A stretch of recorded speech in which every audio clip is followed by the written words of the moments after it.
Yes, people. We are back live. We are back live on the Sarcasm City TV YouTube for another edition of Talk Your Ish, which is the fan link up with Flaws. Big up to Troops for the name, but the fan calling show, which is open for anybody to call in, people. So it doesn't matter where you're calling from, doesn't matter who you support, doesn't matter if you're a regular caller in, doesn't matter if you're a regular watcher of the channel, doesn't matter if it's your first time watching or your first time calling in. I want to hear from as many fans as possible. Obviously, Tottenham losing the North London derby to Arsenal. I'm sure that will be the hot topic. Manchester United running out 3-0 winners away at Southampton. City winning 2-1 at home to Brentford. Double from Erling Haaland.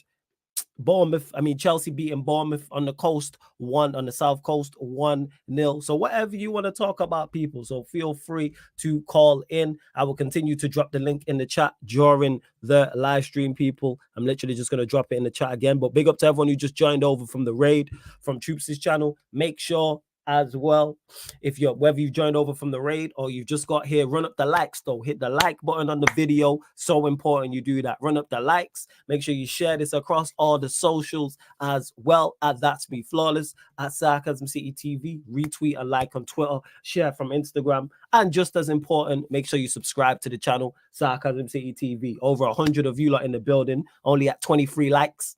Like check 1212. Like check 1212. Let's get that up to 50 likes, people. Let's get up to 50 likes. And with the fan calling show, only 2 rules, people. Only 2 rules. 1, camera must be on, face facing forward. Camera on, face facing forward. That's not because we care what you look like. We really couldn't care less what you look like. It's simply safety protocols first and foremost. Secondly, when you call in, we'll discuss your team, but anything else, make sure you know what you want to talk about if there's anything in addition. And if you are a member of the channel, you will queue jump, people. So it is first come, first serve. But if you're a member of the channel, you will queue jump to the front of the queue, people. Link for the membership is in the pinned comment. But let's get this show on the road. Actually, before I do, I got to big up you lot in the chat, always supporting Sarcasm City TV. Like, much appreciated, man. Like, as a community, absolute real ones. Big up Daniel, big up Ak, Manj, Taz, my nephew in the chat, Kingsman as well, Vodge, A. Solomon, JT,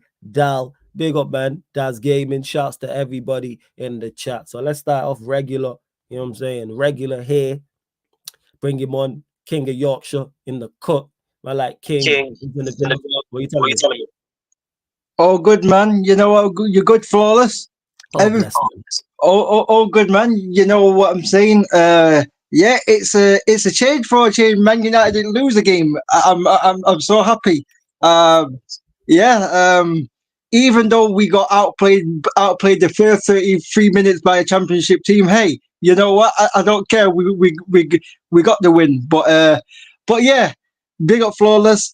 Big up Morgan Gibbs White Troops. You know them right there. I see him doing the shameless Kai Havertz and Martin Ellie prop. I see you on the back again. You know what I'm saying? You know what I'm saying? Kai Havertz is now a part of the attack. He's a part of the attack now. He's a part of the attack. Yeah. All these days, bro. Forward line player, bro. Forward line player, a part of the attack. You know what I mean? Neil from the in-betweeners. Hey, you man should not have any problem. You man should not have any problem. Winning a major trophy, though. They winning a major trophy. He said, Prem or Champions. Yep, and he also said, oh, for the Man City game. Oh, we only have to worry about Haaland. So I'm expecting that Arsenal win. Then I'm expecting that Arsenal win. I'm expecting, you know what I'm saying? I expected Haaland to get pocketed by the best centre-back in the world, man like Will Smith, William Saliba from. You know what? The best centre-back partnership in the world as well. Let's not forget that. Yeah. Gabriel, the bad boys from that centre-back, Martin Lawrence and Will Smith at centre-back, fam. Let's go. Oh my God, you smart, King. You smart. Let's go, man. Thought to that win on the coast. I can't remember the last time we spoke about a good win. So yeah, thoughts on the Southampton Manchester 3 game. Yeah, on the 3-0 game. For 33, even though Southampton didn't really create that much, in possession, they was controlling the game. The first 33 minutes, Southampton was controlling the game. My guy Dallo had a bit of a stinker in the first half, but he redeemed it in the second half. So hey, United fans, I am not biased, by the way. I would say if my players had a bad game, who I rate. So Dallo had a bad game. Mhm. Dallo had a bad game in the first. He had a bad half, but in the second half he redeemed himself. You know what I mean? So big up Dallo for that. Kobe Mainu and Ericsson. I'm thinking, what is this guy playing at Kobe Mainu and Ericsson in the midfield? But it can work against teams like Southampton. But I don't want to see that midfield moving forward. I don't want to see that moving forward because in like I said, the first 33 minutes against Southampton, the first 33 minutes, Southampton were winning the ball back and they were pressing high and we struggled to deal with that a lot of times. But obviously, luckily enough, they don't have the end product to create the chances, so they didn't really create that much. Obviously, Onana made a good save as well. If that goal goes in, from Cameron Archer, that's a whole different game. Like if that goal goes in, we lose that game. We lose against Southampton if they score that penalty. That's just a fact. Because I know my team when they are backs to the wall, when it's 1-0 or whatever, when they concede, they just fold like a deck of cards. You know what I'm saying? Yeah. That's what usually happens. But luckily, Onana made a good save, and yeah, and obviously Bruno. I hope you Bruno fans are happy. You know, like that he got an assist, even though he didn't do jack shit for the whole 90 minutes. But hey, he got an assist. You know what I mean? He got an assist. Marcus Rashford had one of his better games, but still he was still average, even though he had one of his better games because he got a goal. So hey, you know what I'm Yeah, saying? he shot and not only did he shoot, he shot and scored.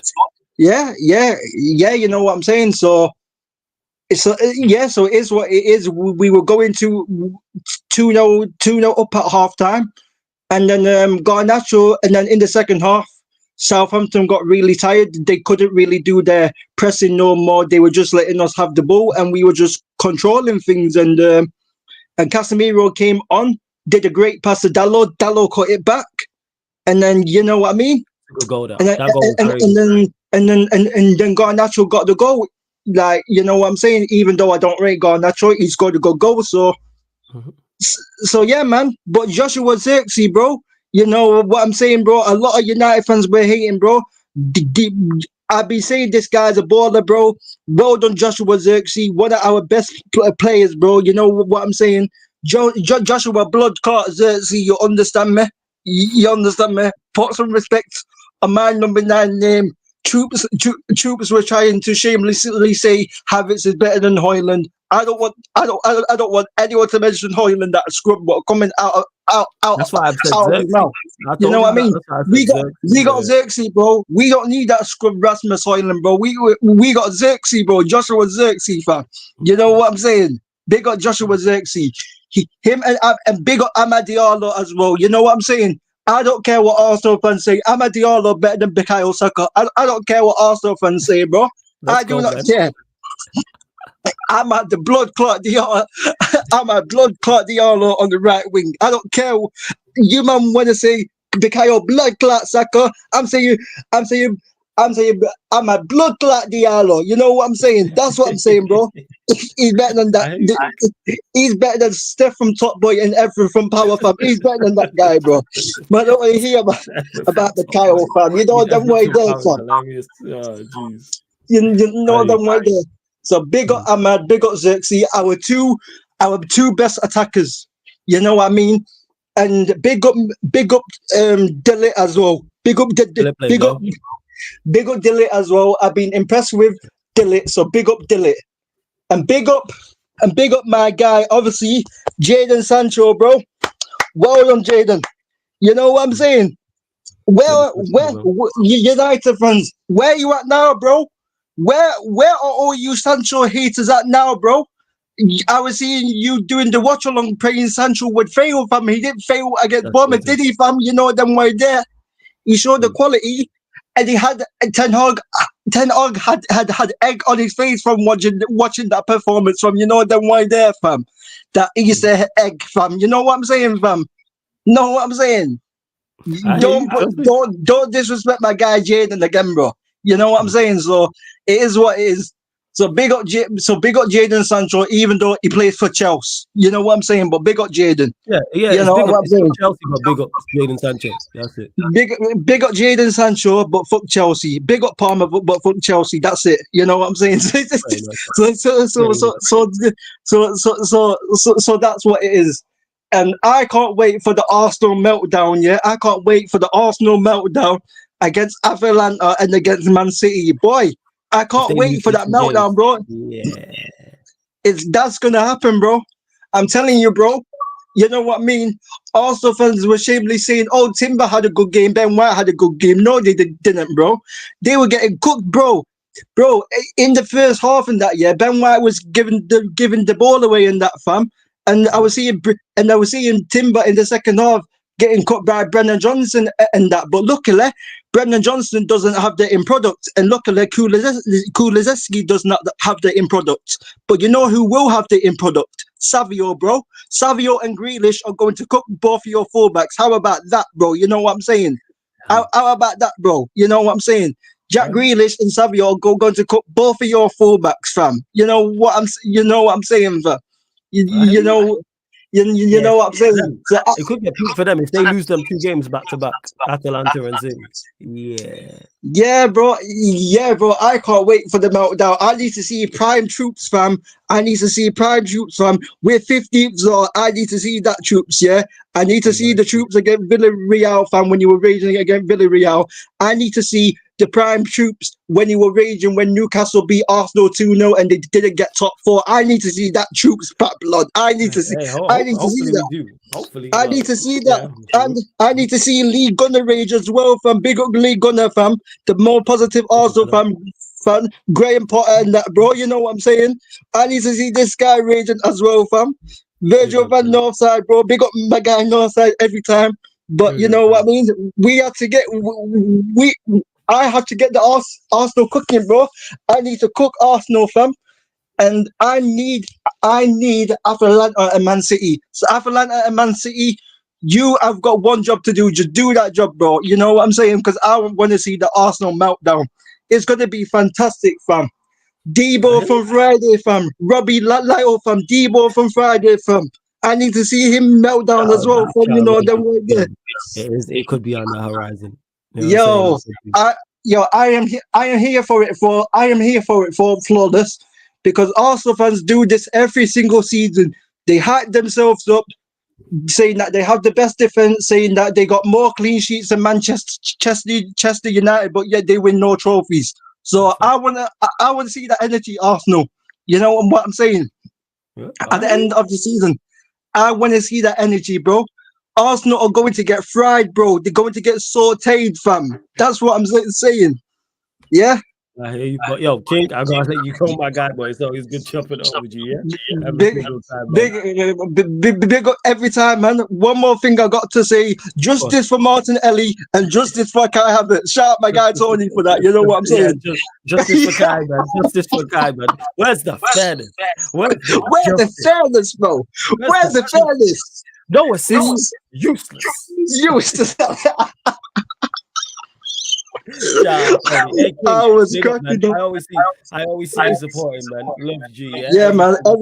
Every time, man. You know what I mean. I always hop on your channel, so big up, man. Every time, man. You know what I'm saying. I don't even say to you like, oh, I hope to see you in the chat, because I see you in the chat every day. So yeah, man. Big up every single time. Yeah? Big up, man. Big up. Yeah?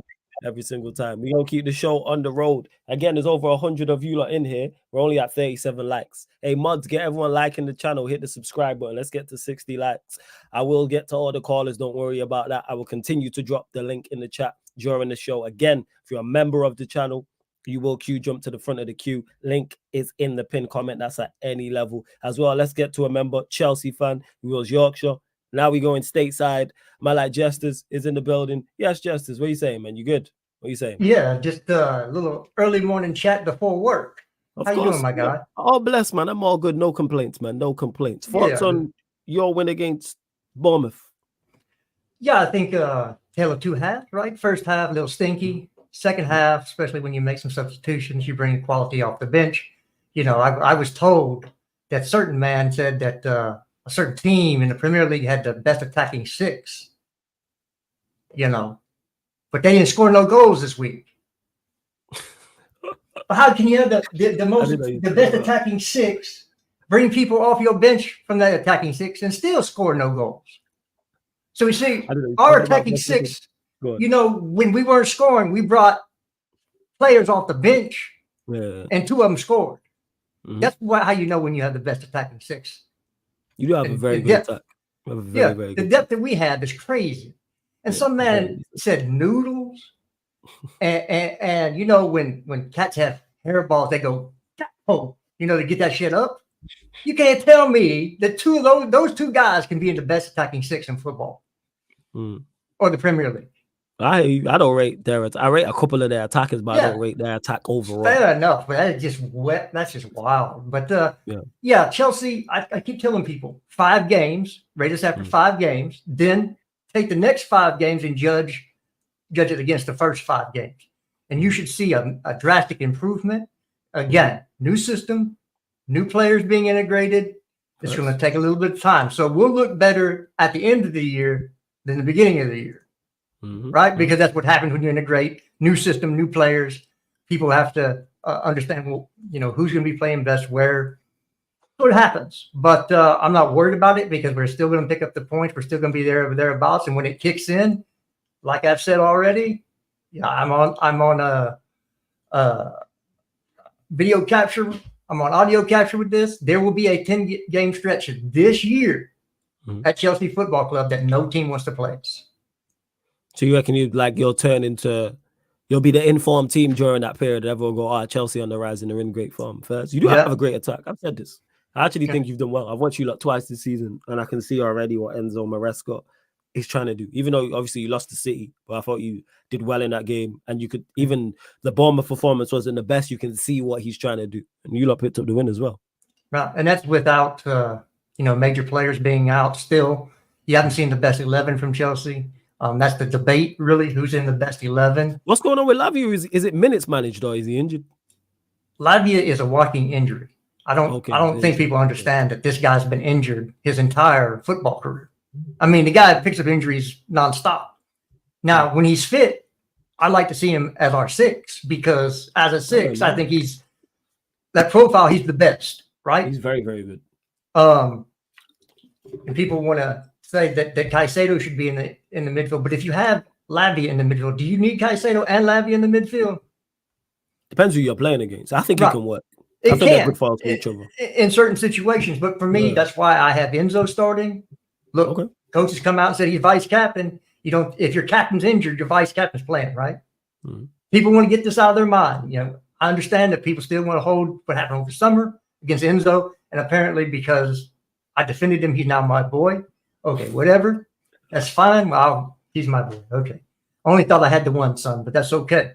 But Enzo gives you. Now you got 2. Now you got 2. Now I got 2. That's fair. Maybe you can send me some money. You know, send Dad some pops, some money. Yeah. Some pops, some peas, man. Yeah, 100%. Yeah. So he gives you something different, a different type of play, a different flavor in the midfield. You can't have everybody that does the same role, right? True. And people are calling for Nkunku to play with Jackson. You can't play those two in the center of the park together. They'll take up the same positions. They'll cancel each other out. You play one or the other. That's what people don't understand. It's not FIFA. You can't say, "Oh, these guys have a great stats. Let's put them all on the field together." It's about what they do and what they do the best, and that's why you put pieces together. But sometimes there's a piece you're like, "Why is that dude out there?" Well, he serves a certain role, and that helps everybody else in the team play better. So if you have all the same people out there, you're playing the same way, everybody's taking the same positions, that don't work. Yeah. So Enzo gives you a little bit more playmaking. He gives you he's best in space. So you got to find spaces for him to play in. But once it comes together, I think you're going to see what we've been seeing, what I've seen for 2 years, because the talent in the squad, I believe, is unrivaled. I mean, Man City probably rivals it from 1 to 25. It's just pure talent, not what they've done. But if you look at the talent that people have said for these players, I don't see who else who's there about as pure talent, not as.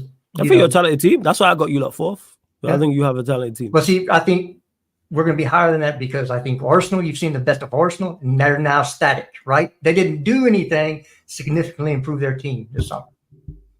Same thing with Liverpool. Didn't do anything significantly to improve their team this summer, right? True. You all did, but you had a lot to do, right? Well, So if you're going to stay at what we call stasis and other people are adding pieces, you're going to get overtaken. Yeah, it depends if you did enough to improve and jump, and that's where that's the disagreement. I still think they're second and third, but I get your point about them not improving where they needed to. But I still think they're other level. But we'll see. I hope I'm wrong. I want to see injuries. Injuries is the big equalizer, and you're already seeing that because they have very, very slight squads. There's no depth there, so a couple of injuries, and you're like, "Uh-oh, what are we going to do now?" Yeah. So you can't stay at that same level, that same quality because the injuries keep you away from that. So depending on that's where managers get tested in regards to their systems when injuries do happen. Obviously, I would love to see after the Liverpool fall off. I just don't particularly see it. But you lot play West Ham away, early kickoff. Yeah. West Ham away, early kickoff. Early kickoff. We got a week off too. Yeah, scoreline prediction. Yeah, you're not playing in Europe till next week, like Manchester United. So yeah, scoreline prediction: West Ham away. I'm going 2-1. 2-1. Okay, first. 2-1 Chelsea. Right. So 2-1 Chelsea. All right, first Justice. All right, man. We'll let you go. Always good chopping up with you, Justice. Bless you. Yes, sir. Have a good one. Big up you too, man. Bless up, bless up. Shouts to Jesters, man. Always good chopping up. Jesters a member of the channel. Don't worry, I'm gonna get to all the callers and members who have joined. So I gotta get to them, you already know. So we're going to another Chelsea fan. This one in London. Always good chopping it up with him all the time. Super honest, extremely knowledgeable as well. Very, very knowledgeable. My like Arab King is in the building. My guy, what are you telling me? You good? Yeah, I'm good. It was a mixed weekend. Talk about it. It started off perfectly. The Saints made United look good. It was great. Another 5 to 10 weeks on the Ten Hag sentence. So good luck with that. Feels like a sentence. Yeah, it's facts. Jesus. For me, I think with that game, I think United defensively look solid, but they're where I expect them to be mid-table right now, and I think that's where they'll stay under Ten Hag. I think I don't think anything surprised me this weekend. I think every team that I thought was gonna win won in terms of like the games. Like City, Haaland is looking like a robot. Villa came from behind. That John Duran goal was absolutely amazing. Yeah, it was a screamer. That was a quality goal. I do want to say this. People need to respect my scouts because John Duran, Elise, Barcola, we've actually looked at some decent players. So I think my scouts need to be respected more. But yeah, I want to talk about the big game of the weekend, really, before I talk about my club. Cool.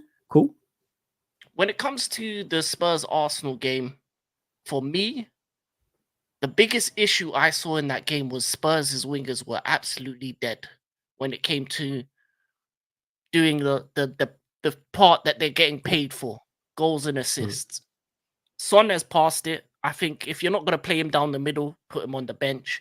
But then you have Timo Werner as the backup left wing, which for me, not much better. And then on the right, for me, Odegaard is their best winger, and they bought him from Burnley. Yeah, and that doesn't make sense for a Tottenham side. The other thing is, Tottenham fans talk a lot before games and games like this, even with injuries, and they look at themselves as a big club because they get that Big Six moniker. But they've only won one League Cup in my lifetime. They don't win leagues. They don't win FA Cups. They don't win Champions Leagues. I think because you see Sky Sports say Big Six, you think it's a Big 4+1. The +1 is Man City, but they got 115 charges to get past first before they get added to the crew. So if we're being honest, Spurs are Spurs. They let you down when you need them to win. They let you down when you need them to make Arsenal fans cry. They let you down. And their wingers let them down. And to be honest with you, it was a typical game that I thought was going to happen. I think that Arsenal in corners are really good. I think Arsenal have problems with their team, but it's okay against the Spurs team. You can get away with it against the team that's lesser than you. But when you're against a team that's equal or in Europe away, it's going to be difficult. So the next couple of fixtures are going to be interesting. I think Haaland's going to have a field day next week. Well, I think he against Arsenal.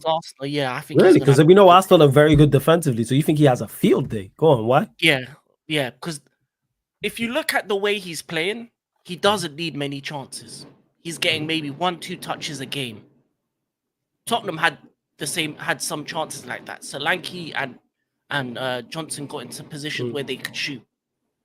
You put Haaland in those positions, he's scoring them. And that's the difference. He's a difference maker. And I think even if they win maybe 2-0, I see City winning 2-0, Haaland getting both goals, because I think this season he is on a level that I have never seen him before. He looks as though having that rest, not being able to be in the Euros, not being able to play week in, week out for a period of time and take that break, he just looks a different level to everyone else. Everyone else looks tired. He looks refreshed. And every time you see him against team after team, you just think he's getting better and better and better. And City have the capability of not playing him midweek and still winning. Yeah, true. Say they can rotate him if needs be because they have enough quality outside. Yeah, that's facts. They do. So I think next weekend's going to be a tough watch for Arsenal fans, personally. But they do have the best defense in the league, and I am worried that they might get below the 15 that we had. Does that concern you, the 15 goals? Because you conceded one so far. Yeah, just the one goal. I think their defense is that good enough to do it. I don't think they're gonna. Unless they get injuries. I don't see them conceding more than 2 goals in a game. So that's why I'm saying City 2-0. But at the same time, it's going to be an interesting one to see if they can keep their defense fit and because the rotation pieces aren't good enough to come in and keep that same level for me in terms of centre back and fullbacks. But if they keep the same 4, which for me is Timber, Gabriel, Saliba, and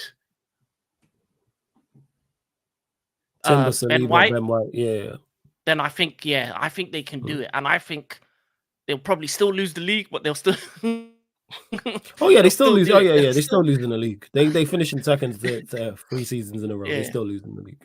100%. Yeah, they'll still do that. Which but I think their defense is solid. I think them not buying the number 9 and then and it comes to the conversation that you had on what's it called on Troops issue. What's it called again? Yeah, back again about Kai Havertz.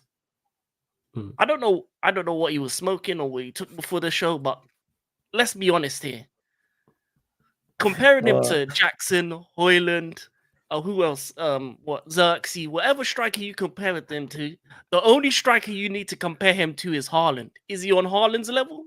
No. Yeah, and he's nowhere near it. It's not even like about being better than him. It's at least being like, okay, at least you're somewhere in the same realm. It's like that's who you're chasing down, but here we are. Yeah, it's not a Watson or an Isaac. You can say, okay, he can get me 20 goals. Yeah. 100%. It's not that.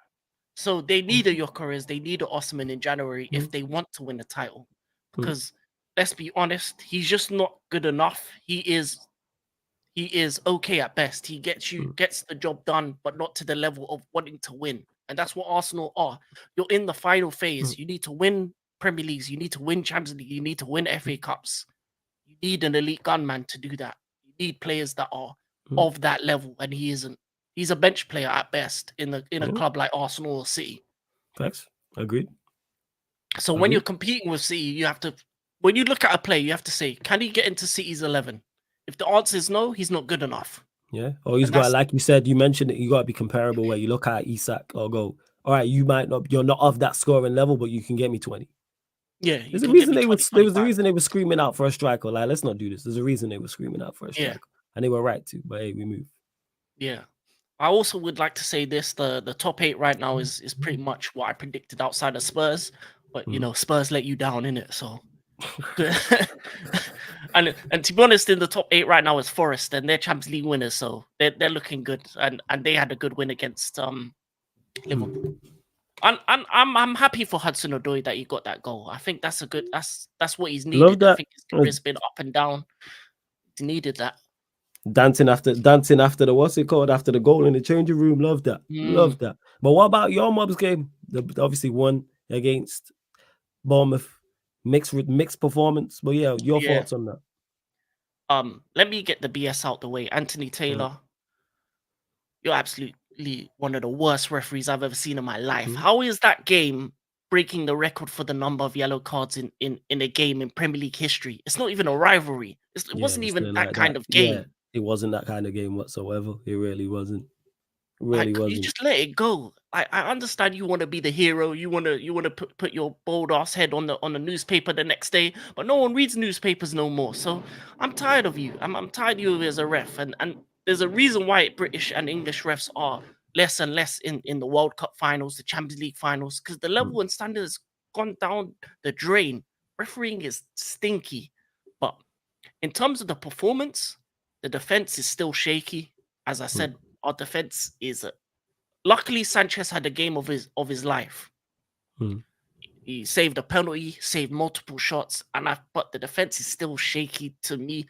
And the biggest issue is that we had Disasi at right back, and when you have a centre back at right back, he's not, and he was getting spun out with his boots, and it took a bit too long for him to come on. To come off, and when he came off, I think we looked better defensively. But yeah, man, I'm just happy. As I said, my second name says super subs. We made super subs, and I'm happy that we have attacking players on the bench that can come on and make a difference. And that's the thing that we haven't had in previous seasons. We have guys that can Sancho, Nkunku, Felix, guys that can come on and make a difference. And Sancho, when he came on, made a difference. He stole the show. He stole the show. He was nuts in man. He was beating his defender. He made the other team have to make a substitution and take off their right back. Yeah, that's when you know you're doing your job. Facts. That's when you know you're doing your job. And the funny thing is, the meltdown for the United fans. Sorry, Flawless, but it was hilarious. It was, yeah, man. Meltdown. People doing hate watches, you know. It's like, come on, man. Oh, I want to see him fail. Yeah, like, to be honest with you, the Mason Mount thing was previous business. So you got to talk to the Glazers on that one. The Sancho deal. It's like backs against the wall. Him and Ten Hag didn't see eye to eye. He was gonna go somewhere. Chelsea said, "Yeah, all right, cool. Come here, 25 mil. That's a good deal." And for me, I think he looks happy. He looks like he's playing with a breath of fresh air, and you can see that at United he never enjoyed it there. You look at his Instagram, all you see in his Dortmund and Chelsea pictures. You're not seeing it. The only United thing is a 2-word thing. Say, "Yeah, thank you for having me, but all the best." He just didn't like. He just wasn't. I don't think he was welcome there with Ten Hag, and that happens at times. You personalities clash, but I think in Chelsea, I think he'll succeed. I think he's someone that will take the left side of the pitch, because I think Mudryk isn't it, and I think Neto is more of a right-sided player for me. So I see him going to the bench, and I think him off the bench would be better as well, because he's injury prone as well. So I think our best front four would be to have Madueke on the right, Sancho on the left, Palmer down the middle with Nkunku. With either Nkunku or Jackson up top. The only reason I would say Jackson over Nkunku is depending on the centre backs you're playing. If you're coming up against opposition dependent, it's opposition dependent. Yeah, if you're coming up against a low block, you need a Jackson. If you're coming up against a high line, then you put in Nkunku, because you can just have runners in behind, and I think that still a carry that way. But yeah, I think overall the first half was bad defensively. I think on another day we lose that game 3-4-0, and for me, I think it's just we got away with one. We had the substitutions that we needed to make. And the one thing I like about my manager is he makes substitutions early, 45th minute, 60th minute, no waiting 70th, 80th minute to make a sub. That's what you need to be in this game. You need to be proactive, you need to be reactive, and you need to kind of make the decisions. As soon as you say a player's not good enough, okay, he had 45 minutes, he wasn't good enough, take him off. Do that when it's needs to be, because if the moment he took off those players and made the changes, we played better towards this end of the second half, and towards the end we could have won the game 2-0 at best. But Yeah, I'm just happy we took the 3 points. I still don't believe we get top four because our defense is wiggity, and that's not gonna help us against some of these better teams. And I look at the teams around us, and I think, yeah, they've got better structure for now, and I think it's gonna be an up and down season. Obviously, we've got West Ham away next. I see us losing that game. But yeah, I was gonna say prediction for that game before I let you go, my guy. Prediction for that West Ham game. I think that's going to be a 1-0 or a 2-1 loss because that's a ground that we don't really play well in, and they love it when it's up. They love it, and they put their level higher when they come against us because it's a London derby in the Yeah. And you lot don't like each other. Yeah, you lot don't like their each other. final. And with the way our defense has been moving, if we don't have the right pieces back, if we're still using the Sassy right back, even with Gusto coming back, it might be too early for him. So it's going to be interesting to see, especially their attack. Kudos. He scares me. Bowen is looking good. And yeah, they've got a frightening attack. I think West Ham have one of the better, front threes in the league. So I think they're going to cause us a lot of problems. And I think that'll be a high scoring game. 2-1, maybe a 3-2. But I think they win it. I think it's just one of those games that, you lose and you move on, kind of shrug it off. But I doubt we win at West Ham because we just never had a good record at the ground. So you're saying 2-1 loss for Chelsea? Yeah, that's what I'm thinking. Okay, first. Yeah, because even though I'm going against my team, I'm gonna be logical about it. Like when I look at football, I analyze the past, I look at what's happening, and I see a team that when we go to their stadium, it ain't a good look for us, and our defense is not of that level to say, oh, we're not going to concede to them. We are. Just depends how many and if we score. So, yeah, that's it. King, man. Oh, man, always good chopping up with you, yeah? My guy, bless up, man. No Continue. problem. Make sure you go back in, man, every single time. Bless up, yeah? Every single time. Shout out to Arab King. I'm going to continue to get to these callers again. Run up the likes. We have gone over 55. Let's get up to 70 likes. Now we spinning from London. Going back to Yorkshire. You know what I'm saying? Leeds setting, City fan in the building. Man like Ak is here. Yes, Ak, what you telling me, man? You good? Big up, my J. How have you been? I'm blessed, man. All good, all good. What are you telling me? Everything good with you? Yeah, man. I mean, another win on the trot. 4 wins in 4 games. We are actually moving mad. Haaland, yeah, back to being the robot. Back to being a goal scorer that we actually missed last season. Yeah, 9 goals in 4 games, and I think it's his. And I think what 11 hat tricks now, and he's broken Rooney's record. Ridiculous, man. Ridiculous levels. Ridiculous. Go on, carry on as you were. My bad. I didn't mean to interrupt. Sorry. Yeah, cool. I mean, my bad. Yeah, I mean, against Brentford. Yeah, against Brentford, we were a bit shaky though in the first half because Brentford. I'm not gonna lie, Brentford were actually half decent in that first half. Okay. They were actually pressing us. Not gonna lie, and Flecken. This goalkeeper, this goalkeeper, when he plays against you lot, he folds. Yeah. But when he plays against us, he turns up like prime Neuer or prime Buffon. I swear. He's irritating at times. He pisses me off. Was you that? Let me ask you this question. When you went a goal down early, are you ever concerned that you're not going to win the game? I mean, to be fair, like with Brentford, with Brentford, obviously, I mean, it's gonna be it's gonna be a bit of a nervy game not gonna lie, because Brentford actually give us a better competition than the other teams. Okay, first, because they've took points off you previously, actually, if I remember correctly. Brentford, I think that was 2 seasons ago. 2 seasons ago, they took points off us with that Ivan Toney dagger, but no Ivan Toney. But still, they managed to give us a competition. So, Brentford are still alive. It is. So, and you mentioned Haaland on absolute smoke, 9 from 4 games. You think he breaks the goal scoring record in the Premier League this season? You think he breaks his own record? I think I mean, I think he's on the road to breaking Alan Shearer's record, in my Wait, which opinion. one's that? Which one's that? I don't This know. guy I mean, breaking so I many think, records. yeah, I think I'll have to look that up though. Like Alan Okay, that's good. Shearer's goal scoring record in the Prem. Well, Yeah, I hear yeah, that. yeah, yeah, but So he, but I reckon that Haaland, yeah, but I reckon that Haaland, yeah, he will get there. But Mhm. the only thing that's hampering him is injuries. So I hope I hope that Haaland at least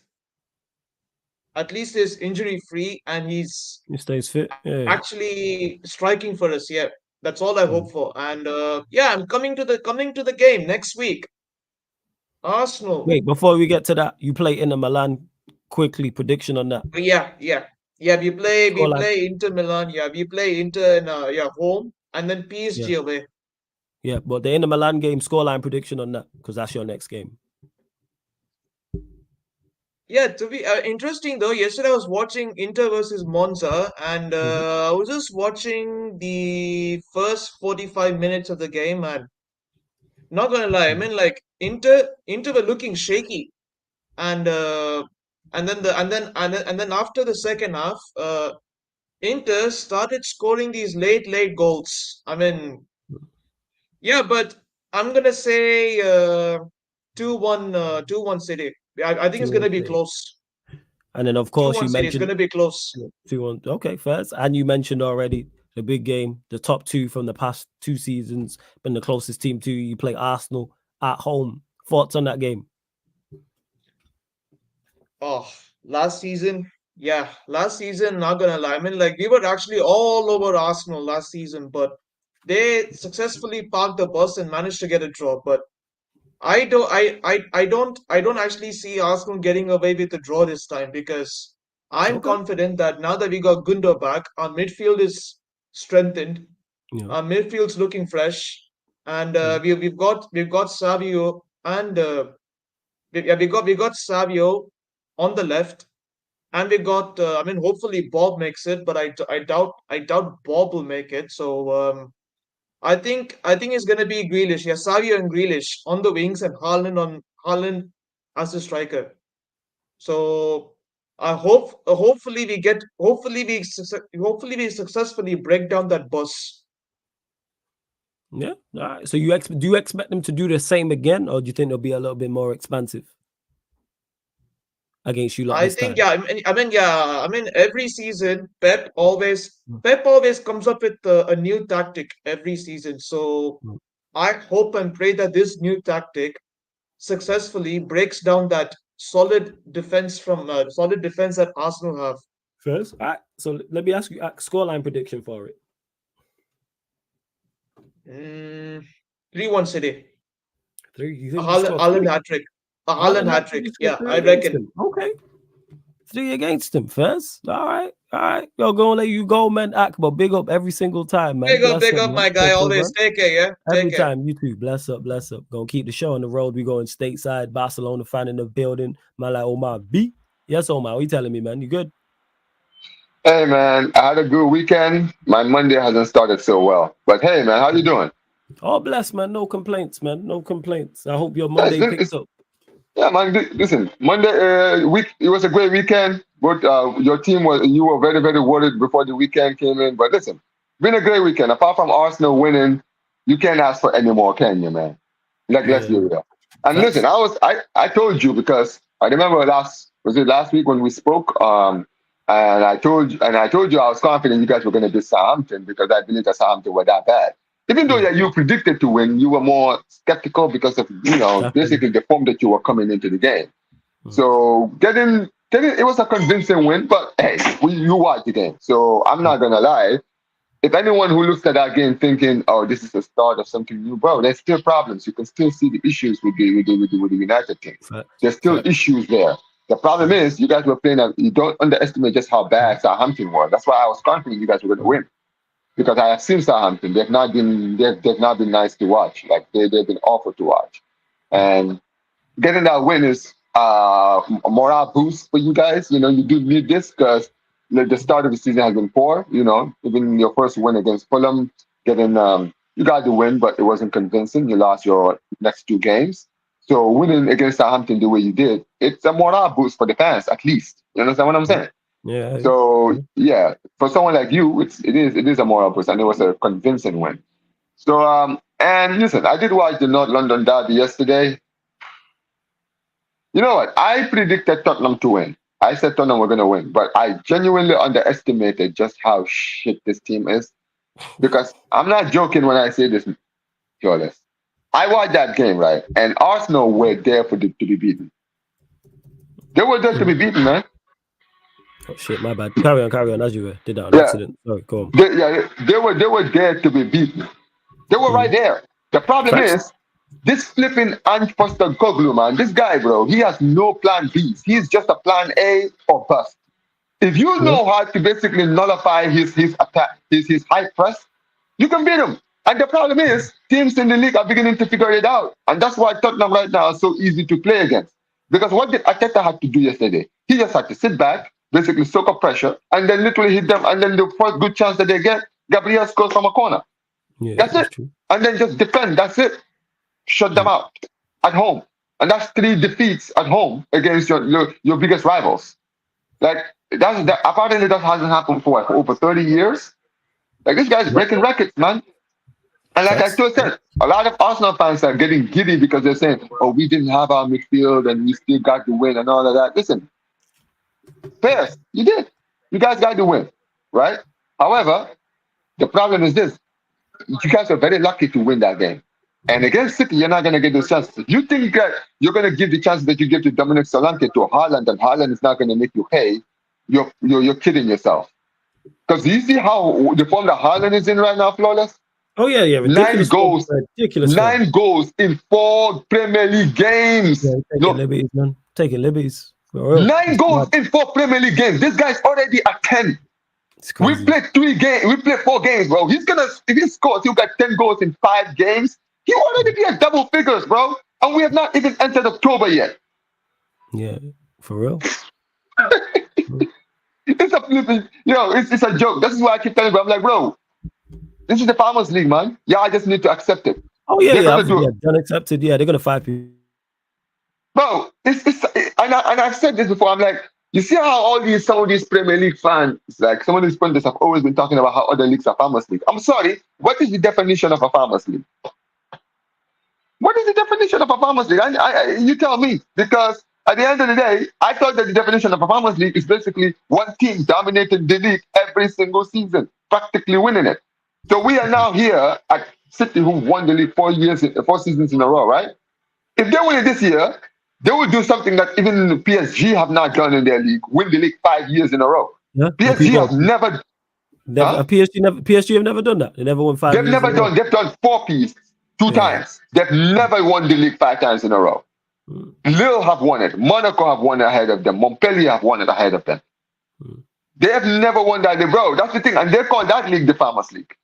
But then we're looking at this league right now, and we're looking at City being this juggernaut. But everyone else is nowhere near. United are nowhere near. Liverpool are nowhere near. Arsenal are nowhere near. Chelsea are nowhere near. Tottenham are definitely nowhere near. So at the end of the day, who's going to stop this Pep team? No one is. So that's the thing, man. Like it's just, listen, at the end of the day, it must be demoralizing for people like you, because I know these are your rivals, closest rivals, right? But always constantly be here every season knowing that you guys are never going to be that close. Oh, you have no one to blame but yourself. I already accepted a long time ago that when City were going for their 3-peat, I was like, they're going to 5-peat, because no one's serious around them. No one's serious about stopping them. No one's serious about doing the business. Liverpool didn't do it. Arsenal didn't do it, and they're the 2 closest teams to them. And then obviously you got the others, Chelsea, United, etc. But we got other issues like Spurs, which you mentioned as well. But on the Barcelona side of things, Champions League being back, you lot are away at Monaco. Scoreline prediction for that game. Well, first of all, before I say the scoreline, remember how I basically said I had a good weekend, but my Monday didn't start well? Yeah. So you've seen Danny Olmo's good form, right? He scored in every game so far. Started the season well. He's been integral, bro. Ever since he got in the team, our attack has been fluent. Like we scored 7 goals in before the international break. Scored 4 yesterday against our local rivals who finished top 4 last season and did the double over us last season. We put 4 past them this season. And now I woke up this morning and you know what I find out? No, Flawless. I find out Daniel was out for 5 weeks. Jeez. Yeah, peak. Yeah. That ain't good. Dude, like why? Like just when it looked like it was like just like when everything was beginning to gel. Like just like when it seemed like the manager was starting to build something with the team that he has, we end up getting this shot at the heart. This is an important player in our team, a guy who's integral to our attack. And just like that, he's gone. And now we're playing Monaco this week. Listen, I'm gonna be honest. I'm still confident we can still get the job against Monaco. I just don't think it's gonna be as convincing as the game against Girona. So I'll probably say 2-1 away to Monaco. Yeah, 2-1 to Monaco. And you play the Villarreal away on the Sunday. Scoreline prediction for that. Hey, listen, that's a home or away? That's away, right? Away. Yeah, it's at Villarreal. Yeah. Yeah, I wouldn't be able to stream that game unfortunately because I'm working. But make sure you subscribe to the Omar's channel as well. But yeah, big up everyone. I'll let you go. Go on. Okay. Villarreal are actually in very good form. They've actually started the season well. You know what? 2-1 for that too, man. I'm not gonna lie, because Villarreal have started the season well. I don't think we're gonna get the same treatment. I mean, listen, I could be wrong, because bro, the way we are playing, our offense. I don't know if you watched any of our games, Flawless, right? Nah, but you should, man. To catch any. I'm not, unfortunately. No, I'm telling you, man. Flick's style of play. Oh my God, bro. It's like, bro. I'm seeing the patterns, bro. I saw Bayern, bro. You see that ruthless mentality of like, anytime we go forward, we go for a goal. I don't care about passing the ball for passing sake, bro. Every time we went forward, I'm not joking. We won by 4. Anyone who watched the game will tell you, man. We should have won that game by 6 or 7, bro. Lewandowski was missing open. Bro, Lewandowski was missing one-on-ones. He was missing clear-cut chances. Like, bro, I saw us go past the keeper 2 times and still not score. Like, that's the point. I'm like, bro, I'm loving it because, bro, you can see there's a ruthlessness in this team. There's a ruthlessness that this manager is instilling in these players. And I've said this yesterday on my stream, right? Flawless. This is the difference between a great manager and an overrated manager. Because our manager has had injuries everywhere in his team, has barely had any backing by the club as far as the transfers is concerned. And guess what, bro? He's working with what he has. He's playing with players like Hector Fort, players like Paul Victor, these youngsters. And look at these players balling out, bro, in the first team. And then you have these fans who are sitting here complaining about injuries. This manager is complaining about injuries, saying that if our injuries come back, our players will perform. Nah, you work with what you can get. That's what great managers do. That's why I don't have time when I listen to guys like Ten Hag, guys like Arteta, all of these guys, man, talking about players this, players this, players. No, bro, you work with what you can get, man. You try something new. We don't have a defensive midfielder. We lost Mark Bernard to an ACL injury. Guess what? He's let Mark Casado there. Mark Casado is doing the job. That's what you do, man. And that's the point, man. Like that's really it when it comes to great managers, man. They improvise. They work with what they can get, and that's what Hansi Flick is doing. Facts. Hansi Flick a bad boy. Hansi Flick a bad boy manager. You know what I'm saying? Yes, sir, I'm gonna man. have to let you go, Omar. Big up every single time, yeah. Bless up every single time. Shouts to Omar. Be spinning back from the States, going back to London. North London, very, very happy Arsenal fan. I already know without speaking to me, smiling already. Very, very happy. Got welcome family tree in the building. I like Don C. Yes, fam. What are you telling me, man? Well gone, blood. How you doing, fam? I'm good. Fam. All right. You see it under my name, yeah? Can you just read it out for me because I can't see Yeah. it? It says 1-0. 1 second. I even full screen it. It says 1-0 to the Arsenal. 1-0 to the Arsenal. Yeah. I just have to put it up there because you know where it is, yeah? Man's happy today, yeah? As you can see, I'm in my vehicle as usual because I just finished work, yeah? Let me park up, fold in, get the sun rays, pod me star, yeah? Yeah, and say, fuck you to all the Tottenham blood clots out there, yeah?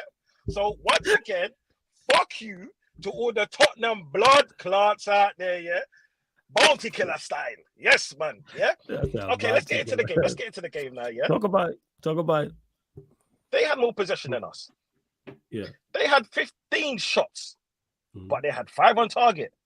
We had 7 shots. We had 4 on target. Yeah. They were just passing the ball sideways, backwards, do these long balls, crossing balls in. What happened? Yeah. We had a corner on the right-hand side. Saka puts it in. Romero, where is he? Supposedly one of the best defenders in the country, yeah? And one of the original best defenders in the country, yeah, heads the ball in. 1-0 to the Arsenal, yeah? So you know what, yeah? Man like me, I woke up this morning after drinking some rum, happy, yeah? Because you know when you got that heavy head, but you're thinking, fuck it, I'm going to work today, yeah? And all the Tottenham supporters at my workplace got it. They fucking got it. All the people in the chat, if you're a Tottenham supporter, fuck you. London is red. We came to your manor. We took it over, and we ain't going nowhere. Big up you with your 1 Carabao Cup, yeah? Sit down in a corner and have a juice, yeah? Because man out here, we have rum. You know what I'm saying? Or Hennessy.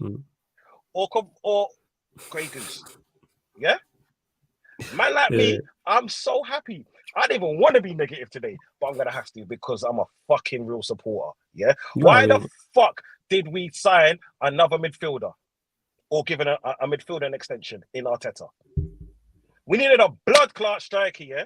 And we got a fucking Arteta extension for 3 more years after winning what? Yeah? I know we won we won yesterday, yeah? But I didn't see okay. If at the end of the season we won something, I can understand them giving him a trophy. But then it seems like they're just happy with this top 4 bullshit. It seems like they're just happy, just, you know what, thinking, yeah, we're there or thereabouts. Can we beat Pep? I don't know if we can beat him in a whole season. Will we beat him in a one-off game? Yeah, that's possible. We did it last season. That's what I'm saying. Yeah. But why would they give this fucking pussyo an extension on his team? That's what I'm saying. That's the only because they said in the statement is because of the improvements he made. They could mention the Community Shield. They mentioned the 2 title race, the 2 second place finishes as well, and being back in the Champions League. I made an improvement at work. I'm still looking for my pay rise. What I'm saying, I don't get it. Do you know what? Yeah, like just being in the league, you're gonna get enough money. Being in the Champions League, you're gonna get more money. I get it. Yeah, but then why be in a competition if you're not gonna take them seriously? Yeah, that's my only thing. Yeah, if you're gonna be in the league, I understand we're against a team that's Man City. Yeah, and the only way I can see us beating them this season if they get found guilty. Yeah, because the trial started today, right? So unless today it started. I didn't even know that it was today. I think it started today. I'm sure it started today. But the only way we're going to do it is if they get 20 or 40 points taken off them. Yeah, that's the only way we're going to do it. It's going to be a free-for-all. But guess what? If, like, hypothetical now, yeah, say Arsenal do win it, then it's going to be tarnished. That's what I'm saying, because it was like, oh yeah, but the only reason why you won it was because Man City got the points deducted. That's what I'm saying. And you know what? That's how I would feel. Like I wouldn't want to win a league on points deducted. Yeah, Either, yeah, cool. Is it still a win? Yeah, it's still a win. But it's just like going back a few years ago when Liverpool won the league with no fans. Who the fuck are you celebrating with? Is what I'm saying. It's like a sympathy thing. You know what I'm saying? Yeah. I'm not taking shots at anyone, bloody. You know what I'm saying? Everyone can get it because we beat Tottenham 1-0. Yeah, talk your shit, man. Talk your shit. That's what I'm saying. Like, you, man, won. Big up you. And do you know what it is? I saw a little bit of hate on your team. I don't really like your team. I'll put it out there, but you can only beat who's in front of you. That's what I'm saying. Yeah, because if you lose, guess what happens? You lot are shit. You know what I'm saying? Oh yeah, Bruno this. We all know these players ain't great, yeah, but you can only beat who's in front of you or what team's in front of you. That's what I'm saying. Come next weekend, we'll see what happens. People saying that, oh yeah, Haaland can't be stopped. Yeah, they said that last season as well, innit, mate? Yeah, and Gabriel Saliba done what, mate? Yeah, they shut man down. He was telling fucking these players to calm the fuck down with the passes. You know what I'm saying? And they're saying, oh yeah, Haaland's back on form. Haaland, to know is I rate Haaland, yeah, but he's like a one-trick pony. Damn. That's what I'm saying.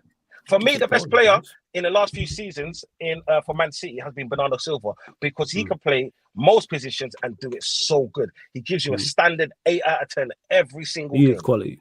That's what I'm saying. Foden, yeah, he's injured, so I'm not really going to talk about injured player. You know what I'm saying? I think he's back. Please. I think he's back. He's back. Yeah, Oh, well, he might good be luck to him, missing innit? actually. I tell a lie. He No, might be. no, Yeah, I Doku's think he's rubbish. missing the next 2 games. Doku is like Javinho on steroids. Yeah, Doku's rubbish. Yeah, That's what I'm saying. Pep. The only reason why City are City is because of Pep.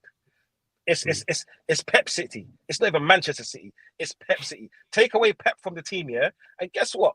Yeah, City are just third, fourth, maybe. That's what I'm saying. Wow. My opinion, yeah, just my opinion. First? You get what I'm saying? First.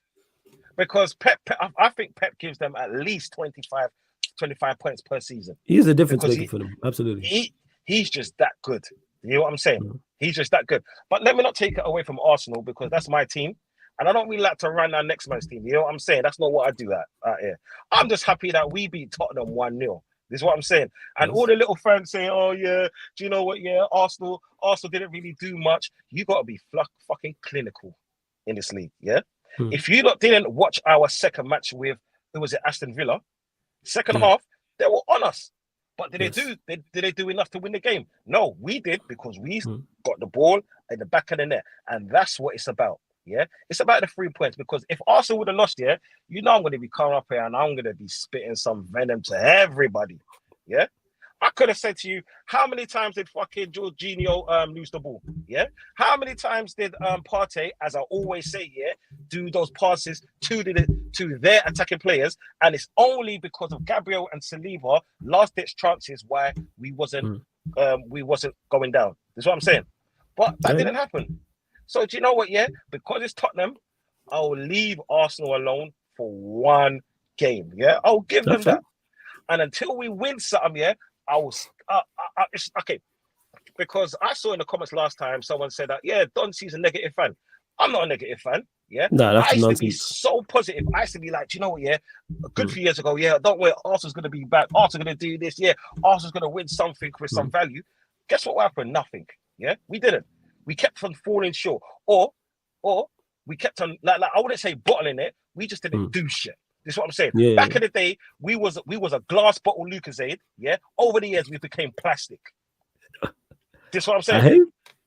I get it. Anyone calling you negative is crazy when you've been on the run you've been on. You ain't won a trophy in 5 years. They ain't won a league title in 20 years. Like, what do you mean? What do you expect, man, to be positive? So what am I going to be happy about? What am I going to be happy about? A participation trophy.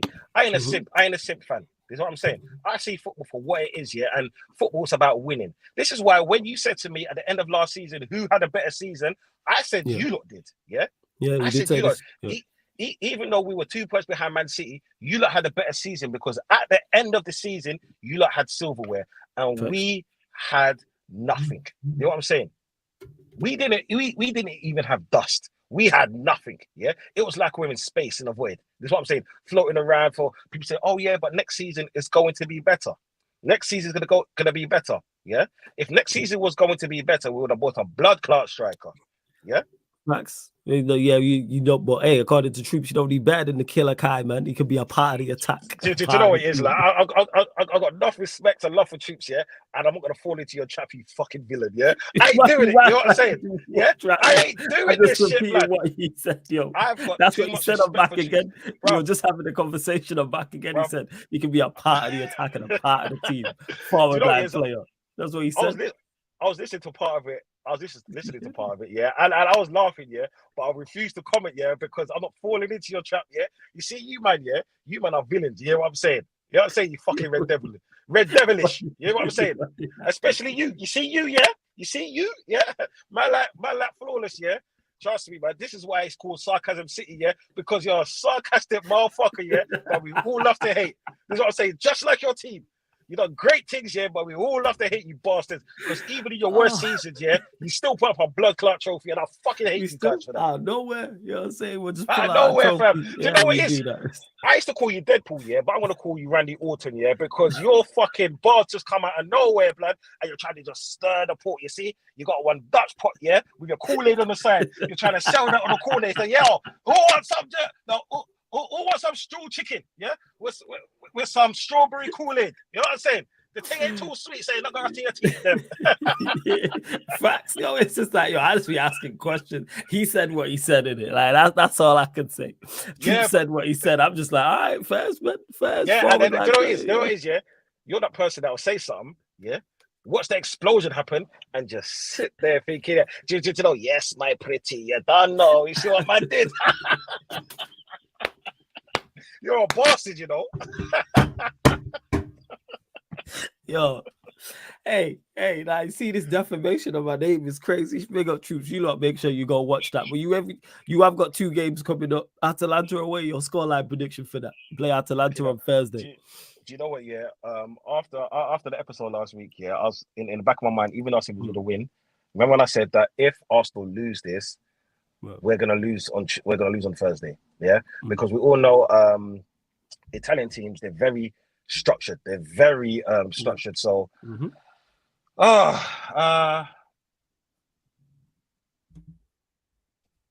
you know what? Yeah, it's gonna be. I think it's gonna be. Can I see us? We're playing away, innit? Yeah, it's away. It's in Italy. Oh no! I think we're gonna do them 2-0. 2-0. Okay then, and of course Sunday, big game, biggest game of the weekend. Away at Manchester City, late kickoff 4:30 p.m. UK time. Scoreline prediction for that. 1-5. I think it's going to be another boring game. Okay, here's 2 of the better defenses in the league. Yeah, I think we're going to see like I don't know, like 5 or 6 centre backs on the field. 2 pivots, both playing 2 pivots. Yeah, I see a 0-0 draw.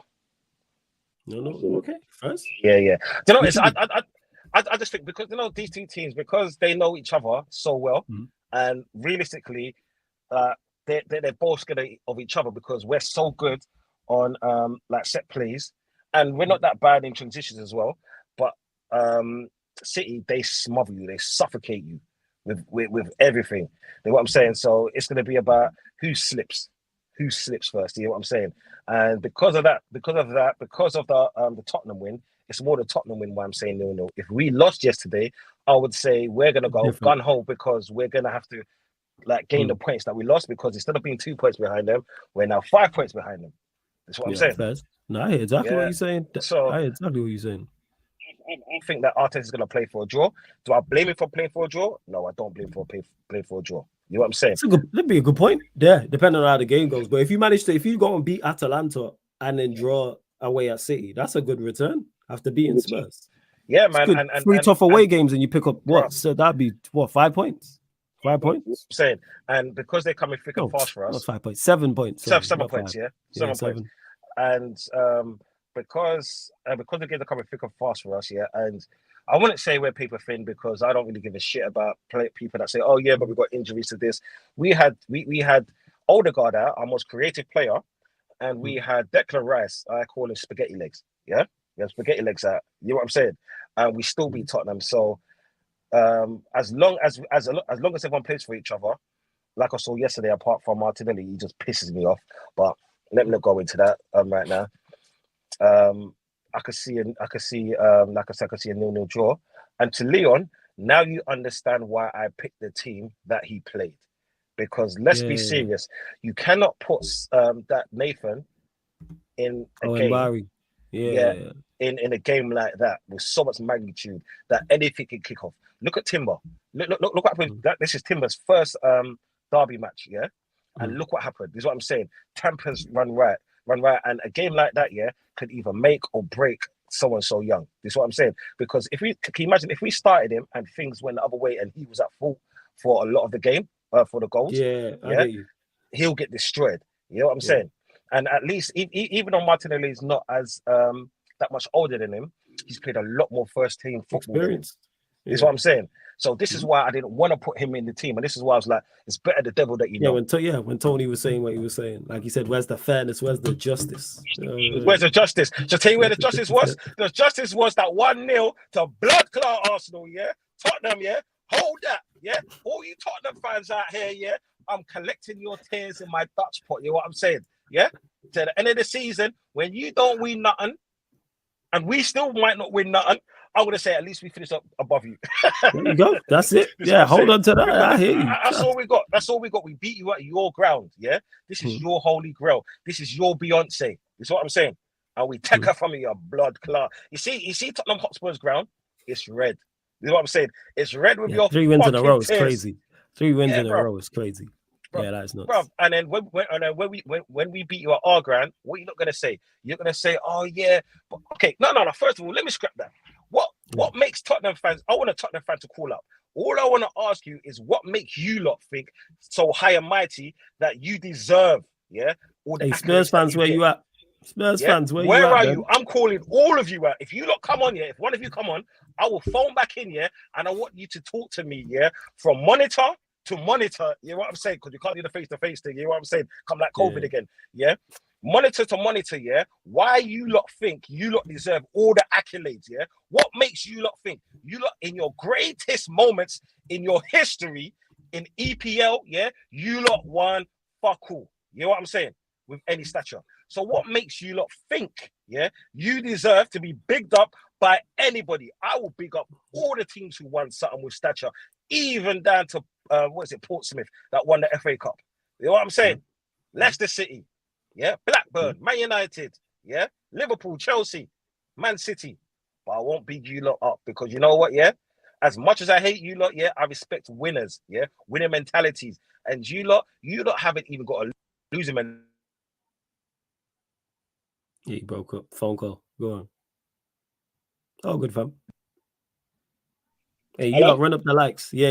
Go on, fam. You're back. You lot don't have a winner's mentality. You lot don't have a mentality. You know what I'm saying? No. Your mentality is none and void. So I want someone to come up here and chat their ish and tell me why I should at least give you lot some kind of respect. You know what I'm saying? Because what? Danny Rose scored that goal against us. Why? Because Bentley scored that goal against us. Yeah? What the fuck did you win? You know what I'm saying? We got a gold trophy that we can shout about. What the fuck have you lot got? You know what I'm saying? You got a gold participation medal. You know what I'm saying? Yeah. So hey, Spurs fans, you lot gotta call up, man. Spurs fans gotta call up, man. You lot gotta call up. Fight back. Patiently. Fight back, man. You lot gotta fight back. And hopefully someone calls it by the time I come home, so I can sit down, enjoy, have a drink, and see what these motherfuckers are saying. Because when it comes to the league or any trophy or any kind of silverware, apart from that one Carabao Cup that Chelsea lent you, they lent you it, and the bailiffs took it back, you lot have won fuck all, I see the Carabao Cup just like the Charity Shield. It means nothing. You know what I'm saying? It's like a glorified friendly within the league. You know what I'm saying? It's like the international games for no reason. You know what I'm saying? Yeah. So I want to see someone call up and at least call me out for my bullshit, or tell me at least, Don C's chatting shit, man. Tottenham are big and bad. Yeah. We've won so much in our history. Before World War II. Yeah, you done know. Fuck yous. First, on that note, done. You know what I'm saying? I probably won't speak to you later because they all, you know what I'm saying? They are licking their wounds for real. But always good chopping it up with your family, yeah. Every single time, man. Subscribe, like, jump on the show, please, because I want to hear more of you. I want to see a lot of the new faces come on. You know what I'm saying? Right. And big up everyone, And I want Ollie Watkins. Bless up. Yeah, bless up. Love every time, Don C. Yeah, my Don. Every single time, family. Big up every time. Shout out to Don C, man. Always good chopping up. Only bad thing about him is he's an Arsenal fan. That is legit, but big up Don C. We're going to keep the show on the road. I believe he's in Canada. United fan. I could be wrong, because I do get these things sometimes wrong. Man, like Michael Bower in the building. My guy, what are you telling me? You good? Yo, you on mute, my guy. You on mute. And you lot run up the likes as well, man, because we're only at 64 likes. Let's get over to 80 likes. Yeah, man, can hear you. Sorry about United that. fan, Canada, right? Yeah, Am I correct in saying that? Big up, man. Toronto. Thought so. All right, man. I'm getting better at this. Finally, I'm getting better at my job. Thoughts on the game, Michael? Southampton 3-0 winners against Southampton. Yeah, obviously, like I was saying before, like everybody leading up, because after Arsenal game, everybody was disappointed. A lot of people were thinking we're gonna lose. Me, I said the whole time. I said it to you. I said it to Saeed. I think we're gonna win 2-0. Like I said the team is gonna win because the players, moments of the individual brilliance, and we got it. We got it. It was not the tactics. Like the first 30 minutes was absolutely awful. We're playing behind the ball. Xerxes was the only person pressing. Bruno never presses. Rashford never presses. If this guy wants to play this system, bro, you got to get the players that are going to press. You can't play the players just because they're names. You know what I mean? Like, these guys aren't doing their job, but whatever. I feel so bad for Mano in the midfield. Like, with Ericsson, when I saw that lineup, I was like, oh my gosh. I was a little bit worried, but Southampton has no class. They're a championship side. They have no class at all. Their youngster, he's really good on the right wing. He was giving Dalot problems. I forgot his name. But the guy with the no shin pads. The right wing. No I forgot it's the child that was the youngster. I know who you're talking about. He was giving Dalot problems, but it's okay. It happens. Dalot needs a break. We have no depth on defense, man. All these guys are injured, man.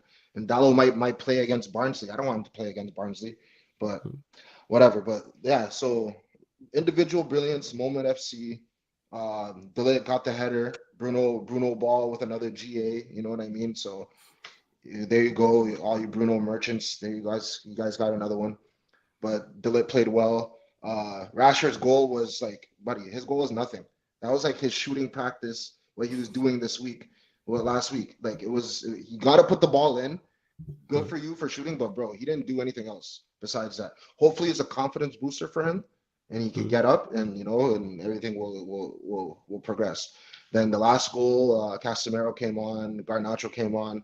I'm happy for Garnacho because I want him to I feel like this season is better for him to be an impact player because he's still young. How old is Garnacho? He's 20? Yeah, I believe he's 20. Yes. 20, yes. Right? Like, he's 20 and he's doing really well at impact. He's going to build up his confidence, and I think like he's probably going to add more to his game, hopefully, because he's 20 years old. He's 20 years old. I feel like he's still not like I feel like he's going to get better. Like, he can add more to his game, and hopefully he does work on it.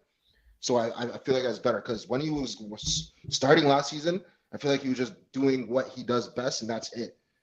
I feel like he should be more versatile. So hopefully he watches the game off the pitch and sees like, oh, there's places I could come here and there. Because the cutback he did with Dalot, the cutback, and he roofed it, was a good play with Casemiro putting the ball in. A nice diagonal ball in, so it was really good. But I was never bothered. I wasn't bothered because it's Southampton. But now we have midweek. We have Barnsley. Scoreline prediction for that. Scoreline prediction. I know the tactics are going to change because I know we're not going to sit behind the ball and press. I think we're going to play a little more forward because Barnsley's in Football 1. They're not even in Championship. In League One side. League One, yeah, they're in League One. So I don't see a lot of goals. Maybe I think another 2-0. I say 2-0. I'll go another 2-0. Cool. And then we play Palace away on the Saturday. Palace away. Got QPR this week. Palace played, who did they play? They played Leicester 2-2. Nketiah got his debut. Nketiah was on fire that game. He was shooting like a madman. I watched some clips. I watched some things. Eze plays a deeper role now. I don't know. I don't really like it. I really prefer him to play like more of a 10. He's playing like halfway line, and he's coming in slow on the attacks.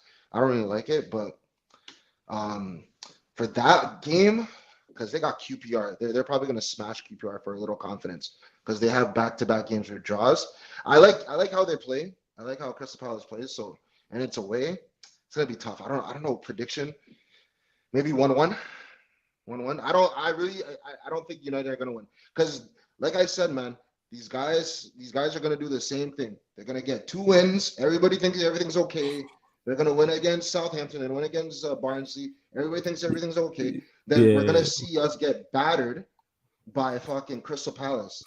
Because Crystal Palace, they had a lot of possession. They had a lot of chances against Leicester. Even though Mateta got the penalty at the end, they were down, they're losing, but they got the job. But I really think Crystal Palace, that game is gonna be a tight game because is it Slasner?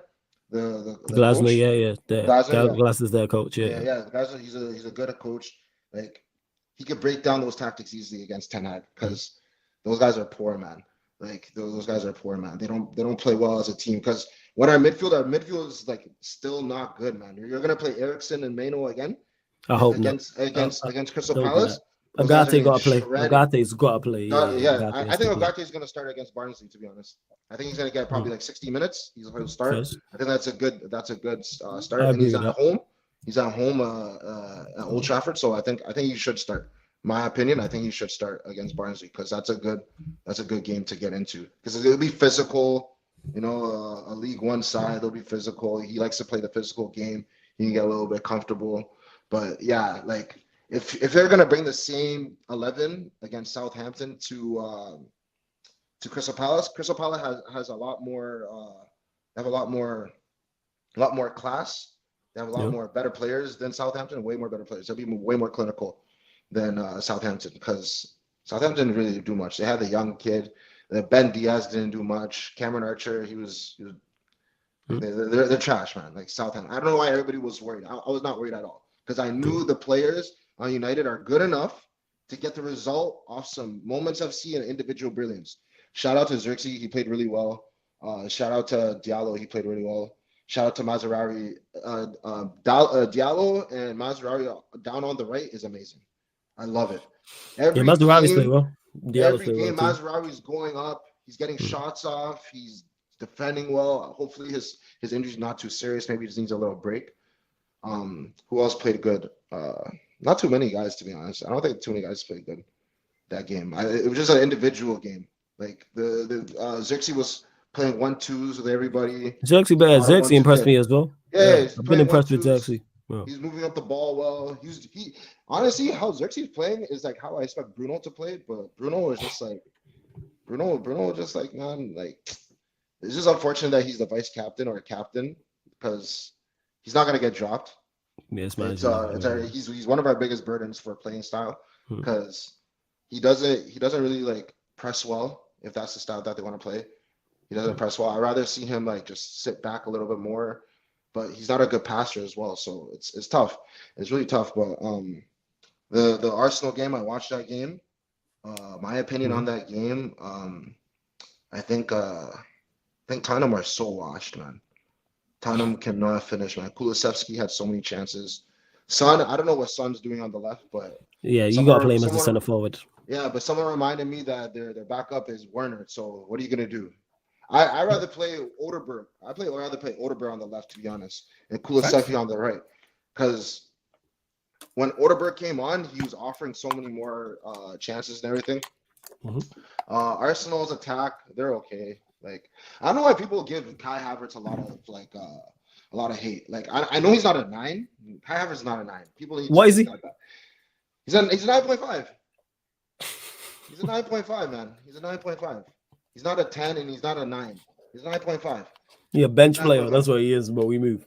I'm not saying he's the greatest player, but like for Arsenal, he's good enough for Arsenal. Like Arsenal. Oh yeah. If Arsenal don't want to win, bought a striker. They should have. I'm with you on that. Let me ask you, Michael, a question. Would you take him at United over Xerxes? No. Just in general, would you take him right now? Would you take squad player? As a squad player? No, I don't think so. I would. You know what? I'll say this though. I'd take him over Mason Mount for sure. I'd take him over Mason Mount. Hey, Michael. I don't even know you that well. I think this is only the third time we spoke. I know there's people in your phone book who you would take over Mason Mount at Manchester United. Oh, 100%. Exactly. 100%. Right then. There's people you can call him right now. Yeah, who you guys like on my Sunday take over them. I'll take over his head. So that's it. Obviously, I'm gonna take Kai over Mason Mount. Like that guy, man. Oh my gosh, man. Like we still need another window. It's gonna be game by game. I like the game by game approach because everybody's looking at the calendar, waiting until Ten Hag to get sacked. Me as well too. But like let me see the games. Let me see the games. And let me see how it unfolds and everything. I was never ever Ten Hag in. We obviously see that Ineos has like a money issue. You know what's funny? What I said to my friend. Go on. I said to my buddy that. Is it possible if we could just demote Ten Hag? Like, just swap Rude, you be the head coach, and Ten Hag be the assistant. And just still have him there so you don't sack him yet, but he just has no role. You know what I mean? Yeah. Like, I've never seen that before that happen. But, like, can you do, like, a coach swap in the board? Like, hey, we're demoting you. We're putting you as assistant, and we're putting Rude as the coach because I want to see what Rude could do. But it's game by game for me, to be honest. Because the Crystal Palace game is going to be tough. I know that's going to be a tough game. I don't honestly going away to Crystal Palace. I don't think they're going to. So what did you say your scoreline prediction was for that? I said 1-1. 1-1. Okay, cool. 1-1. I think 1-1 because they had 1-1 against Chelsea as they had the rap goal nice bend top corner. That's it. And they didn't play too bad that game. But it's just like I don't like how his deep role. Like I'm a big Eze fan, and I like him playing more forward, deep line forward. He's just playing a little bit too deep because I feel like it's hindering them a lot. Because a lot of people thought before the season how they ended last season, Crystal Palace was gonna start really well, but they're obviously missing Olise a lot, and he's a big productive player. So yes. And before I let you go, Michael, just want to say one thing: that United top is fire. Nice, is that training top? Got it. Guys, I don't fire know. top. My friend got it for I don't even know what it is. Yeah, it's fire. That. Yeah, I've never seen it before. So, that's how I was looking at it. Neither have I. When he got it for me, I was like, thanks, man. I appreciate it. Yeah, that shit's fire. But Michael, gonna have to let you go, my guy. Big up, gonna get to the rest of these callers every single time. Perfect, Bless up, man. I'm calling from the 6. Big up. Yeah, Warrior J, ask me any the question you want. We're gonna continue. I'm gonna get through to the final few callers. New caller, never called in before. Seen his name in the chat. Arsenal fan, I believe. Don't know where he's calling in from. But man, like Corey is in the building. Yes, Corey, what are you telling me, man? You good? Hey, what's good, man? You can hear me? Yeah, I'm blessed, man. Where you calling in from, my guy? America. Where stateside? Pennsylvania, PA. Okay, let's go. Pennsylvania. Yeah, man. Floors. Big up, bro. Yeah, big up, man. Big up. Floor's yours, man. Obviously, you lot picked up the victory. North London derby. You got to be over the moon. Of course, man. And the thing is, for me, with that game, that was one of the more harder fought derby victories we've had, especially in recent years. Because for me, when I was watching the game, I was like just watching the game from. I don't know if you felt this because maybe it feels different from a neutral, but I was watching the game and I was like, this doesn't even really feel like a derby at all. It didn't. No, I agree with you on that. Mm-mm. Well, and from from an Arsenal perspective, you can understand it because you got 2 of your 3 starting midfielders missing. One of them is one of them's got one of your best creator, the other one's your best athlete for the team. But for me, I couldn't believe how poor, especially even from a Spurs perspective, considering we're going to their house. I thought in terms of them like stamping their foot on the game, I thought they were completely horrid. Like I was looking at stats after the game. We had more XG than them after the game. That's crazy. Yeah, that's insane. Yeah. More XG, and our best creator was out of the team. And they were only, they were only missing Basuma maybe. Basuma. Yeah. The whole attack, their attack was fully fit. Yeah, the attack's just terrible. That's the problem. Yeah. Even with it, like Solanke, Jesus Christ, he was woeful.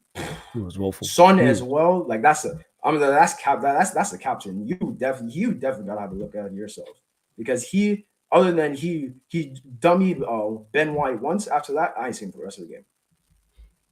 Well, I hear you. Trust me, I hear exactly what you're saying with that. But yeah, it was woeful. It really was. It really was from Spurs, and Arsenal deserved the win. They didn't have to be at their best. You lot defended well and took the chance that dropped you. That's all you had to do. Yeah, but when it comes to defending well, like we've been doing that like this whole year. You lot are quality. So like it's nothing new for us. You know what I mean? There's nothing new for us. But then one thing that I actually was glad to see was I got to see, it's very, especially like 2024, it's very rare you very see like Arsenal like in a hole, like kind of like backs against it like from the start. We've seen it like in games, but when it's like going into the game, you're like, yeah, you know today's gonna be tough. Like we never really seen Arsenal come out of that and like prevail, like especially come out with a win. Because I would have said before the game, I was like, if we had drawn this game, I wouldn't be shocked completely. Oh, really? Okay. I would have been completely shocked. Because this is the first time we spoke. Where are you like at with Artel? Like the new deal? For me, win a trophy or you're gone. For me, win a trophy, you're gone. Is it any trophy or major trophy? Are you saying so? Let's say he wins the FA Cup. You cool? He can say if he wins an FA Cup, respectable. Like if he has the same league seasons last year, add a cup to that. That's totally cool. And cool. So basically, it's basically FA Cup, Premier League, Champions League, or you're like, all right, either one of those 3 trophies you're good with. That's fair. Because for me, when it comes to, because at some point I feel like you just gotta look at it. I don't think you can have this club go half a decade. Like again, if we don't win a trophy, this will be the second time this club goes half a decade without a trophy for 10 years. Because we had the 9-year drought, and if it's this year, that's another 5. So for me, this club, a club of this stature can't go 5 years no trophy. I don't care what the situation is at that point. Even looking at the situation, you would be like, you should win something regardless. Yeah, like it's not. You should have done something. One of these past 2 leagues, you should have won. Yeah, long time ago. I feel like Arteta should have at least picked up another cup at this point, minimum. League finish, okay, cool. It's Man City, it's Pep. Like at the end of the day, you're always going to be inferior to them. But like, you cannot tell me there's no way you could have picked up a cup. Like going on the way. Yeah, I hear you. Nah, trust me. So obviously you got 2 tough away games coming up. Atalanta away. Scoreline prediction for that. I feel like it's gonna be very similar. I feel like this is like the way we play on Sunday. I feel like it's gonna be that way until Odegaard comes back. Okay. Because even with like the front four, like even like the attacking players, I feel like those are the best four you can have out there. Because Sterling, because I don't think Sterling or Jesus make a major improvement. I do feel like he's going to rotate though. Like I feel like Partey's not going to play. I don't feel like he'll play on Thursday. I think he'll play Jorginho. So you're in Jorginho. So because Europe naturally naturally more slower. European games always naturally slower pace, so it'll suit him more. That's true. So what are you saying scoreline prediction wise? I think we'll get a win. Obviously, you got respect Atalanta. Europe, like they won the Europa League. They were only team beat Leverkusen last year as well. But I think also win the game. I think also win the game at 2-0. 2-0, and then obviously the big game on Sunday, Manchester City away. I feel like it's going to be the exact same thing again. I think he's going to try to stink it. Sting it. You reckon you get like if it's 0-0 again, if it's 0-0 like last year, I would not be shocked completely. Okay, so you say no, and I take it as well. I take it as well because it'd be 2 points behind, and then after this is like the first time in the season like where it's like after Man City is like, all right, now we can go on a run. Yeah. Now we can go on a run like we did the start of last year. We can go win like because like even like the away form like. Yeah, they only have a difficult last year. Like genuinely, like I think like we could genuinely like go the rest of this year like away from home like unbeaten. Like I think other than like Newcastle and Chelsea, I don't think there's any other like tough away ground we got left to go to. No, that's fair. I hear you. Fair enough. All right, man. Yo, great first call, Corey. I've seen you in the chat as well because the name looked familiar. So big up for calling in, man. Yeah, man. Big up to you, man. Keep supporting. Make sure you call back in, man. Good first call. Yeah, of course, man. Of course, bless up, man. Every single time. Bless up. Shout out to Corey, man. Great debut call, man. And it's always good hearing from new people. Even when it's rivals, only bad thing about him, we're Arsenal fan. But shout out to Corey, man. And his stateside as well. He just did this. And that's the energy I fuck with. You know what I'm saying? And I like that. And I'm glad you lot know that's what it is over here. As much as I fuck with you lot with people, if you're the up, I ain't with it. But big up to Corey, man. Yeah, fire debut call. 100% fire. We'll keep the calls on the road. Pitch Perfect podcast. Fire name. I say this all the time in the building over there in Ireland. My done. What are you telling me? You good? You good? You good? You bless you on mute, my guy. Yeah, I'm not sure what's going on, but you lot run up the likes, hit the subscribe button. That's hilarious. There we go. Yo, bro, can you hear me? Yeah, man, I can hear you, man. Calm. What are you telling me, my guy? You blessed? I'm blessed. Big up the chat. Big up everyone, by the way. Big up Dante, big up Corey, big up all the Arsenal fans. But just one thing to say, your team, guys. Talk about it. Yeah, you're. I don't know what sauce you guys are being fed, but you guys ain't all that. I'ma just keep it 100. Hey, Flawless, I promise you, bro. The amount of times that I tried staying awake, bro, for that game yesterday, bro. Oh yeah, it was boring. It was a very, very boring game, 100%. Bro, and this is not the first time we've said this about an Arsenal game, bro. You know, like time and time again, they just stink it out. They just stink it out. But the chat the fans have, you would think that they're bopping teams from start to finish, but it's a complete. What the fans are talking, the way the fans are talking, the performance is completely different to what we're seeing on the pitch. But hey, look, that's the conversation for another day, bro. I like this, man. Don't cut Arsenal. So you just think that their fans are overrating their team and the performance, and they're not as good as they think they are. Exactly, bro. Do you know why? Yeah, like I respect that they're gassed, you know, that they're winning games and all that stuff, which is completely fine. But bro, the way man are chatting, bro, on the socials, bro. Bro, nah. Talk about it, man. This is the floor's yours. We got time. Talk about it. Bro, the way these men are chatting, bro, you're thinking that they're moving like 08, 07, 08 United, bro. Like that's how they're chatting, bro. But then the games are just a complete opposite. They're just thinking games out. Like they've got a good defense, and that's why they're getting away with a lot of these shit performances, because the defense can somehow hold them out, you know. But nah, they're not all that, bro. They're not all that. But you know what? Yeah, it's a long season, and they'll get found out soon enough. They'll get found. Where do you have them finishing in the league? I had them finishing in third because I just didn't think that they would be able to have the same intensity in Europe and in the league. So I had them in third. But Yeah, they'll get found out soon, bro. But and we'll be there to witness it. Trust.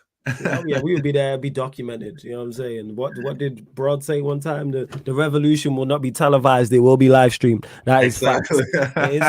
And I see you got Diallo in the background as well. He put in another good performance. Thoughts on Manchester United's win away at Southampton? Bro, I'll be honest with you. When I saw the starting 11, I was worried for that midfield. I will not even lie to you, bro. I was asking myself, who's gonna hold it down? Who's gonna be the man sitting back? Ericsson is not physical enough for that. Kobe Mainoo is not physical enough for that. None of them play that position to hold it down, to get the ball from the center back and stuff like that. So I was really worried. I felt that if Southampton pressed the right buttons at the right time, they could have destroyed us. And it looked like that, at the first 10, 20 minutes, they were all over us. Like, what's his name? The dribbling guy, he was cooking Dallo that first 20, 30 minutes. Dallo was on skates, bro. It's been a while since I've seen Dallo. That's very unlike Dallo. He's normally fairly solid defensively. So yeah. But he made Dallo look rash, bro. He made Dallo look rash. He made Dallo look like that. And it's been a while since I've seen Dallo look that rattled, bro. And then for him to go on and concede the penalty as well, it just tells the story. But do you know what? Good save by Onana. If they score the penalty, it's probably a different game now. We probably will go on and lose it. This is mine. But word to Saeed, if my nan had wheels, she'd be a taxi or whatever. So yeah, it is what it is. Word to Saeed on that one. Yeah. Word to Saeed, facts. My nan had wheels, she'd be a taxi or whatever. So facts, bro. It's facts. Actual factuals, but go on as you were. Carry on. Nah, but bro, do you know what? The penalty save was a big game changer because I feel like that was the wake-up call we needed at that specific moment. And then, before you know it, we get the first goal from the league and then the second goal from Rashford, and then that's game over. Game's done. Southampton, after that, bro, they were toothless, bro. They didn't offer anything. Despite the goals that we scored, performance-wise, we weren't great though. We still look bad. On the ball, we still look toothless, bro. Nah, bro. This team, yeah. Nah, bro. Do you know what? Yeah. Because I was seeing people, bro, go on socials, bro, getting too gassed. And I was like, whoa, hold up. This is Southampton, worst team in the league. So why is everyone forgetting about what happened a week ago, 2 weeks ago? Like all people of a living, sudden, you know what it's like on social media. Everybody, well, not everybody, a lot of people on social media, football fans live in the now. They live in that one result. So forget what happened last week. Forget what could happen the week next. Forget context. It's all about solely that 90 minutes of that game, of that result. Obviously, you think outside of the box, which is the smart thing to do, but you're asking football fans on social to be balanced and rational. They don't do that here. Social media is the worst for it as well. It's the worst for it. Hey, bro, but this is the reason why. This is the reason why they always get heartbroken, bro. Because facts. They deserve it. And this is why Kool-Aid gets sold. This is why Kool-Aid gets sold all year round, every season. It gets sold all year. I've been selling Arsenal fans the same Kool-Aid for 2 years. It's the same product. And they buy it. Third season, they've already bought into it. Already. They've been buying it. They already, we're going to win the league. Shout out to Sad. He was in the chat yesterday. I asked him, I was like, you going to win the league? He's like, yeah, we winning the league. All right, sure. You got troops talking about, yeah, we winning a major trophy this season. Bet. All right, sure. Mm-hmm. We will be there. We will be there. It's the hope that kills, bro, right? It's the hope that I love it. Bro. Yeah, and I love it because it kills them regularly. Oh, it's beautiful. I love it. Oh, man. But nah, bro. Nah, that being said, though, performance-wise, we weren't great. Bruno, Rashford, poor again. But I was saying on my match reaction that, I don't mind Rashford being shit like this. If he can get a goal every 3 games, I can take that. But it's when he's shit, no goal, no assist, shit performance.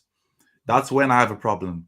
But if he can get me a goal every 3-4 games, which the shit performances, I can digest that a little bit more. Xerxes was wonderful. I don't know why people were going at him, but it's ridiculous. Yeah, Look, I just, bro. Do you know one thing? Yeah, I just worry for Xerxes because I feel like he might just be the next scapegoat, bro. That's just how I feel like that. I strongly feel like that because the way the fan base is slowly picking up on him for no reason, it's giving me Martial vibes, bro. So I hope I'm wrong, but I just feel like he might be the scapegoat if shit goes sideways. If he goes another 2-3 games without scoring, people might start looking at him sideways, and then how the we're people having be. another conversation. But I hope I'm wrong. But Zerk's a good performance. I just want him to be a bit more ruthless, though. He needs to be better in front of goal because he should have scored twice. Yeah, especially the second one against us. Especially the second one, he should have done better without that. I agree with you on that. Bro. Yeah, he should be. But over than that, it's not like we've done well. But let me get your scoreline prediction. Both our games, Barnsley coming up in the League Cup. Scoreline prediction for that. Hey, bro. I said. But this is the problem, bro. I don't even know what team this fraud is gonna put out, bro, for that game against Barnsley. So, I expect us to win. I'll be surprised if we get anything less than a win, but we should beat Barnsley. Palace.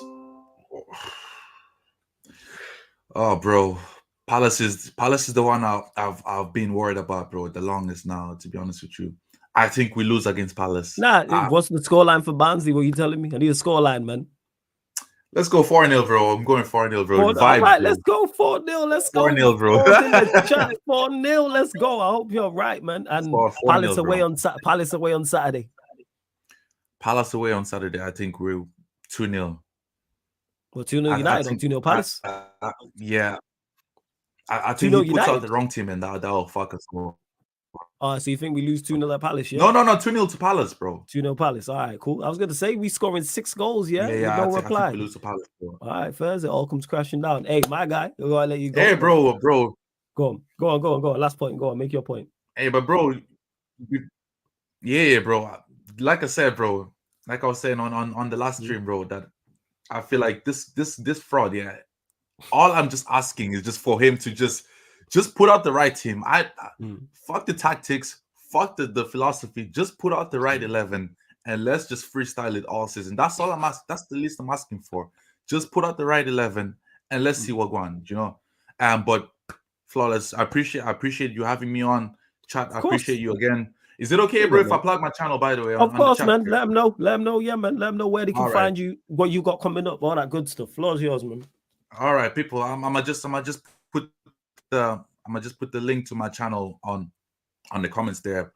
But yeah, you guys can subscribe if you feel like. I just do daily. Go subscribe, shows. People. Pitch Perfect just Podcast, people. Go subscribe. Pitch Perfect Podcast. Drop the link in the chat. Go on. Let them know what you got coming. Like what's on the channel. What you got coming up over the next week. Yeah, like so tomorrow I got 2 of my boys. We just got football talk. One's an Arsenal fan, one's a Chelsea fan. So it's good emotions all around. So we're gonna have a lot of fun. And then on the Wednesday, I have a Trafford talk where I'm just breaking down the game in a bit more with a bit more analysis. And then on the weekend is just the match reaction. But look, I appreciate it again, Flawless. Thank you again for the time, bro. Of course, man. Make sure you call back. Hey, make sure you call back. Always good chopping up with you. You have me cracking up. Like, make sure you call back in. For real, man. Super entertaining, man. For real, you crack me up, man. Make sure you call back in. And go subscribe, people. Pitch Perfect Podcast. I'm going to subscribe myself. Pitch Perfect Podcast. Road to what? What's your next milestone, subscriber-wise? The next milestone will be 150. Okay, yo, get man to 150 people. What we doing in that? Yeah, man. Rod, we gonna get you there. 150 Pitch Perfect Podcast, people. Get man there. Big up every single time. Yeah. Blessings. Shout out to Pitch Perfect Podcast. Get him to 150. And to Sunshine, who says when have we 4-0 and who's scoring? He said it. You don't be listening, Sunshine. This is the problem. This is why you're from. He said vibes. I hear that. I'm with him on that. He said vibes, and I'm fully with him on that. And to Warrior J, I think you're in the chat. Any changes will you make on? I just want to see wholesale changes. Want to see Collier play, Agate get minutes, Amas. I'm trying to see like 5 or 6 like youth players and the fringe players. Anthony can play, all them types of play. I'm not trying to see Diallo. I'm not trying to see Maino. I'm not trying to see Xerxes. Bruno can play if he wants. Rashford can play if he wants. I'm not trying to see that like Maguire can play, Lindelof, Johnny Evans, Bayern. That's what it is. I'm not trying to see Mazzarari or Dalot or Delit, Martin. Basically none of the back 5 that played against Southampton. Ain't trying to see Maino. Ain't trying to see Xerxes or Diallo. hella fringe players, man. Have them on the bench. I message you, Vudge. I message you. Check your DMs. And yeah, she's full of fraudulence because Sunshine was here talking about, oh, Warrior J, when is it? She was like, Warrior J, when are you calling in? When are you calling in, Sunshine? Because for whatever reason, the people like you. Like, I personally can't stand you, but the people like you. So call in. I won't say feel free. You know, that's a very what's the word I'm looking for? Not a very welcoming, very unwarming walk. I mean, people say a warm welcome. There's a very cold welcome to you, love. But yeah. And to Arsenal fan, Ty says, yeah, man, the link's there. 1 second. I said, it's open for anybody to call in. Feel free. Warm welcomes to everyone not named Sunshine. There you go. But we head in from Ireland. We head in stateside. Really fucks with this guy, apart from this Blue Brother stuff and all this rubbish. And I'm alone at City. I'll big up Daryl in the cut. Daryl, my guy, what are you telling me, man? You good? What are you saying? You're on mute, fam. You're on mute, Daryl. You're on mute. What are you saying? Big up to Daryl, man. You hear me? Yeah, I can hear you. What are you telling me, Daryl? Yo, I got the loan deal. Big up AK out there, the man in the building. You know, it's great things being a City fan. You know what I mean? Flawless. Like, you know, you just wake up in the morning and Holland scores 2 goals. And, you know, we're about to fight these charges. So, you know, I can't complain, man. So, all right, guys. Man, fuck this shit. Yeah. Let's go, man. Let's go.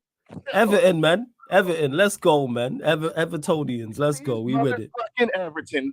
Oh, let's my go. days. Let's go. Oh, my God.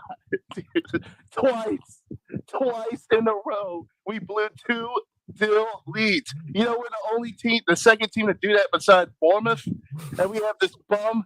You see on my name, I said, Dice is a heel de puta, because that's what he is. He's a son of a bitch. He needs to get out the club immediately. This guy's a fraud. Everything he does, his tactics are fraudulent. Instead of blowing the lead in 9 minutes, we did it in 60 minutes. So go figure. That's an improvement, Flawless. We're blowing leads in 60 minutes instead of 90 minutes, dog. You know what I mean? I can't complain about that. You know, that's a great improvement. I think we could actually achieve a high accomplishment of not winning a game this season. Jesus Christ, man. It's been it's bad to throw 2 goals. Yeah, I watched your game as well. I did a watch along for it. And when Calvert-Lewin missed that 1-on-1 at 2-1 up, it was like, yeah, they're going to lose this. We lost, as soon as that happened. As soon as Watkins scored that header. By the way, Michael Keane, you bum. You bum. You're 6'3", and you couldn't break a header, man. Get the fuck out of here. This guy allowed whatchamacallit, Watkins has come up. Let me get that. And what were Pickford at that goal, by the way? The second goal, he cost the second one again. This dude, Dice, has, like, he loves his favorites. He's going to keep trotting out Ashley Young.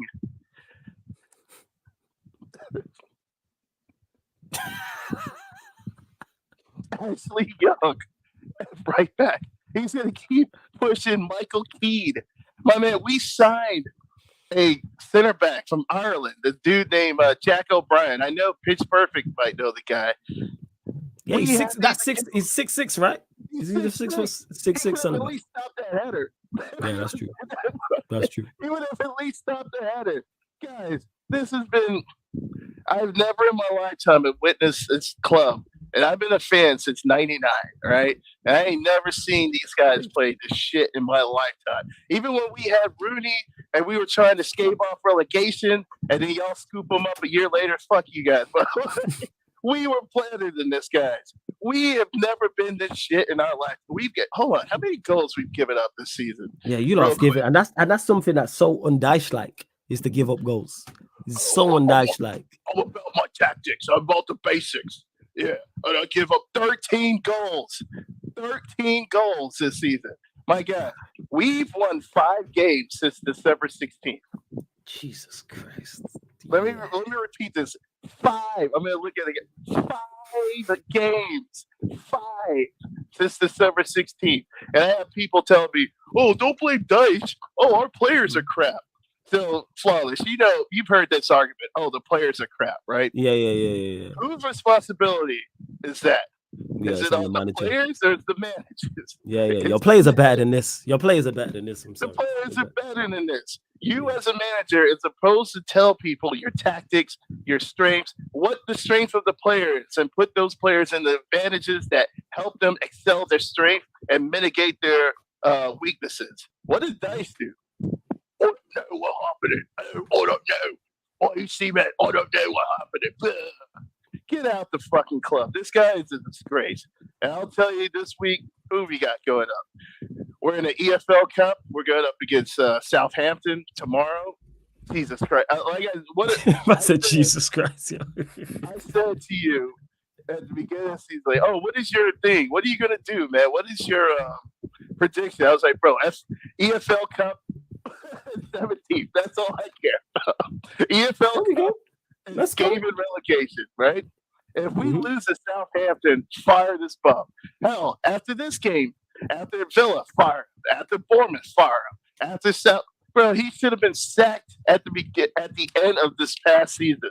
This is a negative manager with no creativity. He can't manage, and once his tactics are flawed, we're going against Unai Emery, for fuck's sake, man. You really think nobody in our fan base thought that we're going to win this game? Because we knew Unai Emery was going to figure out something. And what he did, he came out with a better strategy and able to take advantage of what we have. I've seen Calvert-Lewin score 20 goals with Don Carlo.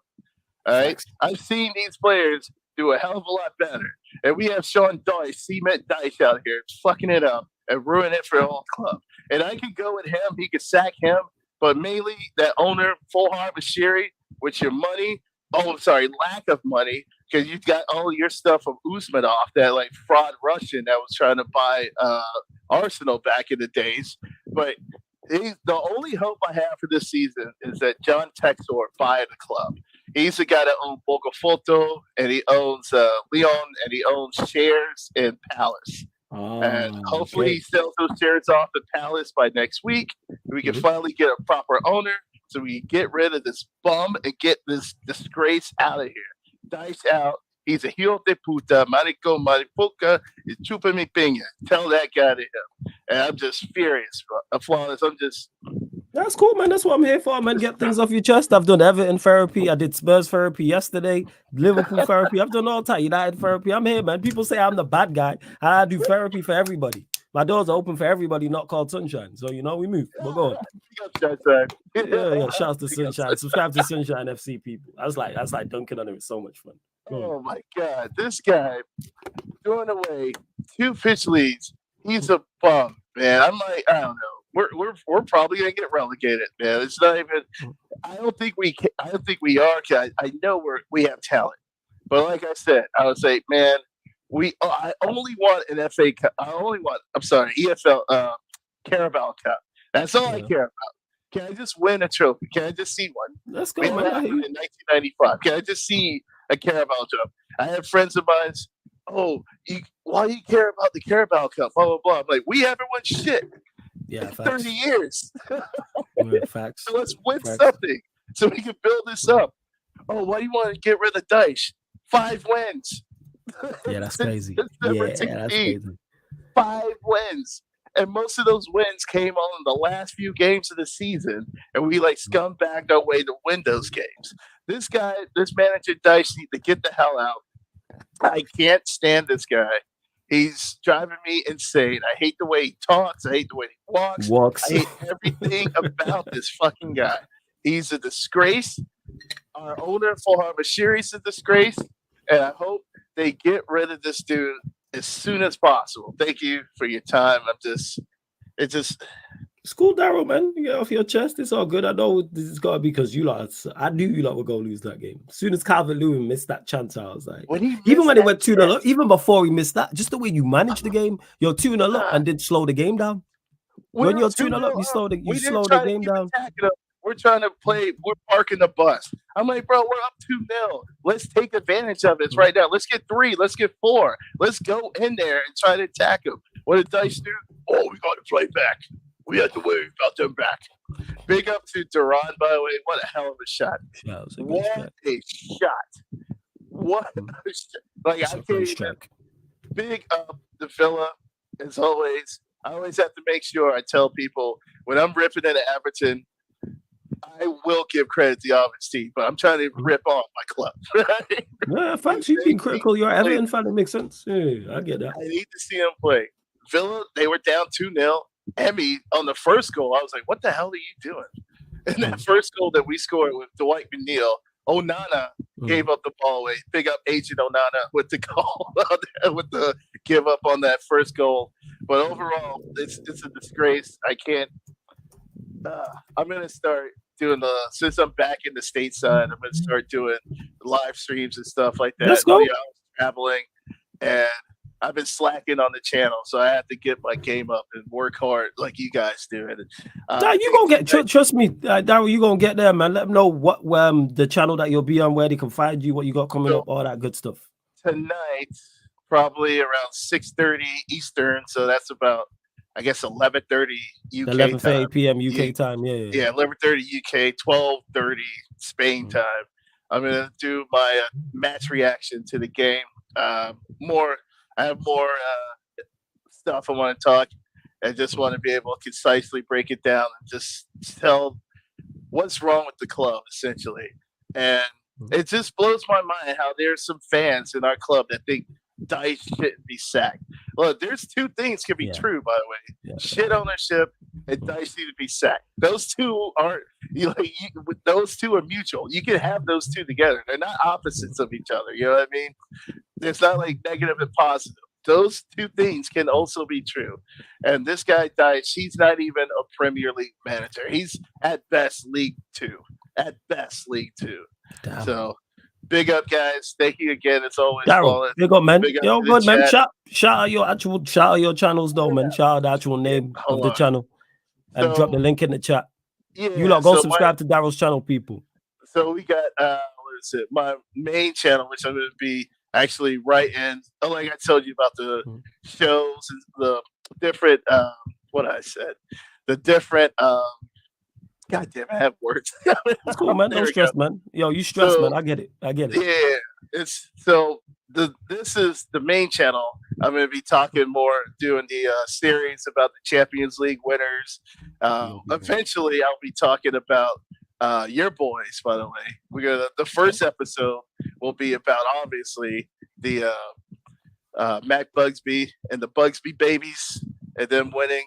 And first episode actually is going to be about Real Madrid and their 5-peat. So each episode will essentially be about every Champions League winner from Real to Real. That's unfortunately it's Real to Real. The other channel, which I'm going to drop right now, this is the there we go. Sour Toffee FC. It's going to be pretty much mainly Everton, and I'm going to be discussing Everton and other Premier League clubs and stuff like that. And more about the live streams about the Premier League and stuff will be on there. The other channel will do more like general football. Like we'll do like South American games. We'll do Eredivisie, Express So I'll be able to speak some Dutch while I'm doing those as well. And yeah, so all in all, these are the two channels I do. So Sour Toffee one would be the one tonight. Sour Toffee FC people, go subscribe right now, people. Whether you're watching this live right now, watching this back, I'm subscribed. Subscribe to Sour Toffee FC. Daryl, definitely excellent, entertaining content creator. Let's go. Facts. Go sub, people. So thanks again, as always. I'm sorry, my words got a little gerber, but it's cool, man. No stress. It's all good. You're I get it, man. I'm stressed as a United fan. I know it must be hell for you lot. Two goal leads in a week. Oh yeah. I'd be livid too, mate. Trust 15 me. goals we've given up. We've only scored 4, guys. Damn. Yeah. Dyche, you're my guy, but yeah, it's the end of the road, man. No, you're done, son.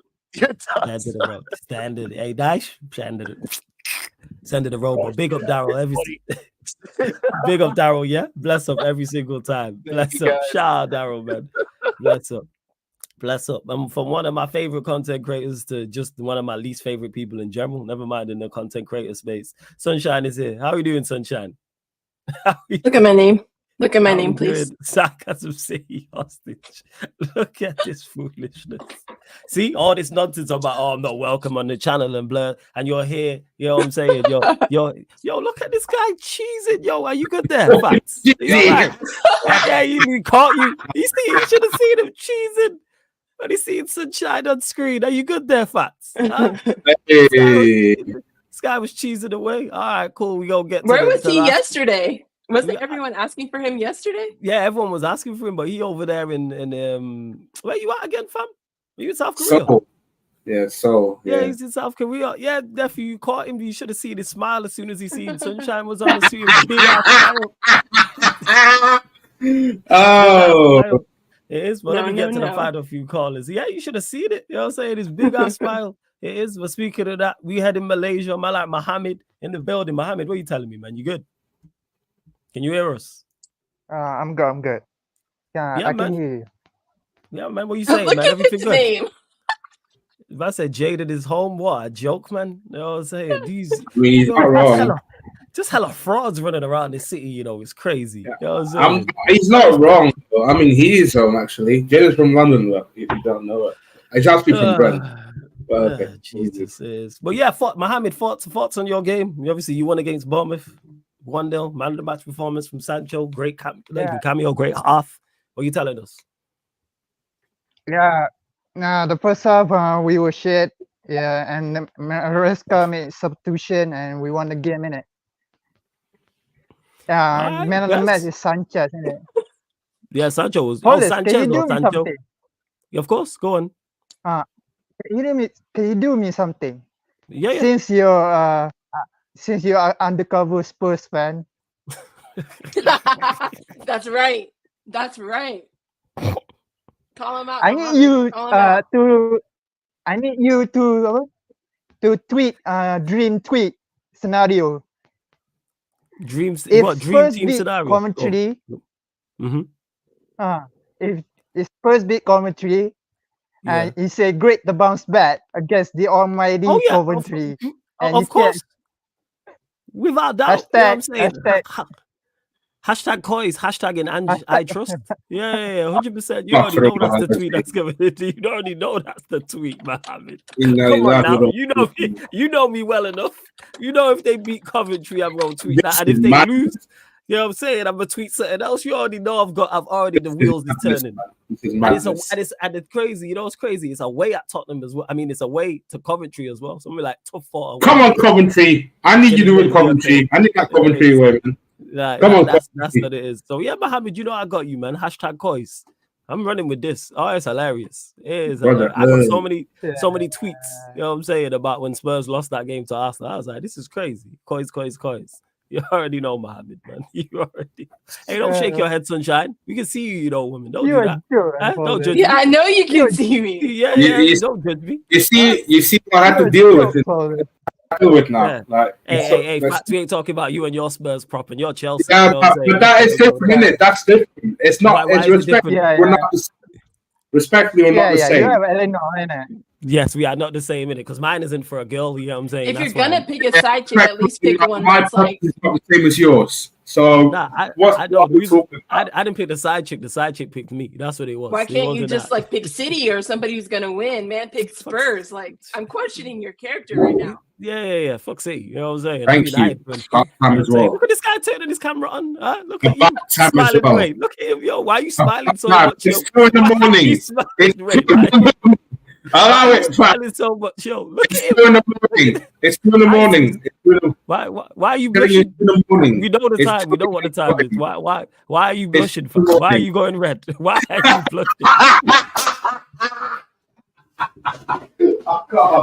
blushing? Why are you blushing? But Mohammed, go on. Thoughts on the game. Let's get back to the football. You know what I'm saying? Thoughts on the game. The Sancho play well the second half, innit? And Kunku came on, we scored a goal. That's it, probably. Viega have a good game, second half. And Caicedo have a good game.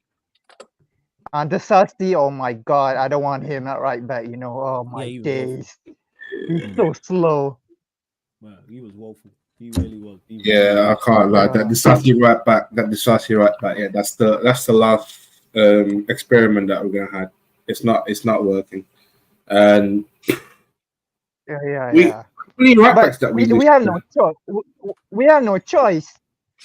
We can't play a youngster there because Maresca cannot trust youngster yet. we need to see more in it. Surely you I got get back it, someone who but can play. Surely you, Mohammed though. Surely you got someone who can play right back. A young. I would. yeah, we have one. I would put We have one. Cucurella. I'll put Cucurella on the right back. Cucurella gonna. No. Cucurella cannot play right back. It's not right. It's not right. No, He's not a left Cucurella, back. but I'm sure it's right back. Surely you've got somebody who can play right back in the youth. It's respectfully, it's right back at home. Hold on a second. You two with all the people they have on their team. Yeah, like if surely the 60 gotta be odd somebody. players you got, someone's a right back. Surely. No, we seen with Cucurella play as a right back. I thought it was decent last season. Yeah, he was decent, but it's gonna affect our game, bro. Hey, it's gonna the affect side our picked game. me, man. Just to clarify, I didn't pick them; they picked me. That's what happened. Like just to clarify. It's gonna affect our game because he's a left footer. Come on. Yeah, I hear you on that. Gonna- I hear you. It's affect our game. So he's gonna do a job there, but it's gonna affect our game. He's a left back. Put him left back then. So yeah. No, I hear you. But that said, Mohammed, let me Yeah. actually get predictions for your game on the weekend away at West Ham. Because you don't play in Europe till the following week. Away at West Ham, early kickoff UK time, 12:30 p.m. Talk to us. What are you telling us? We're winning 3-2, I guess. 3-2. 3-2 3-2, Chelsea. yeah?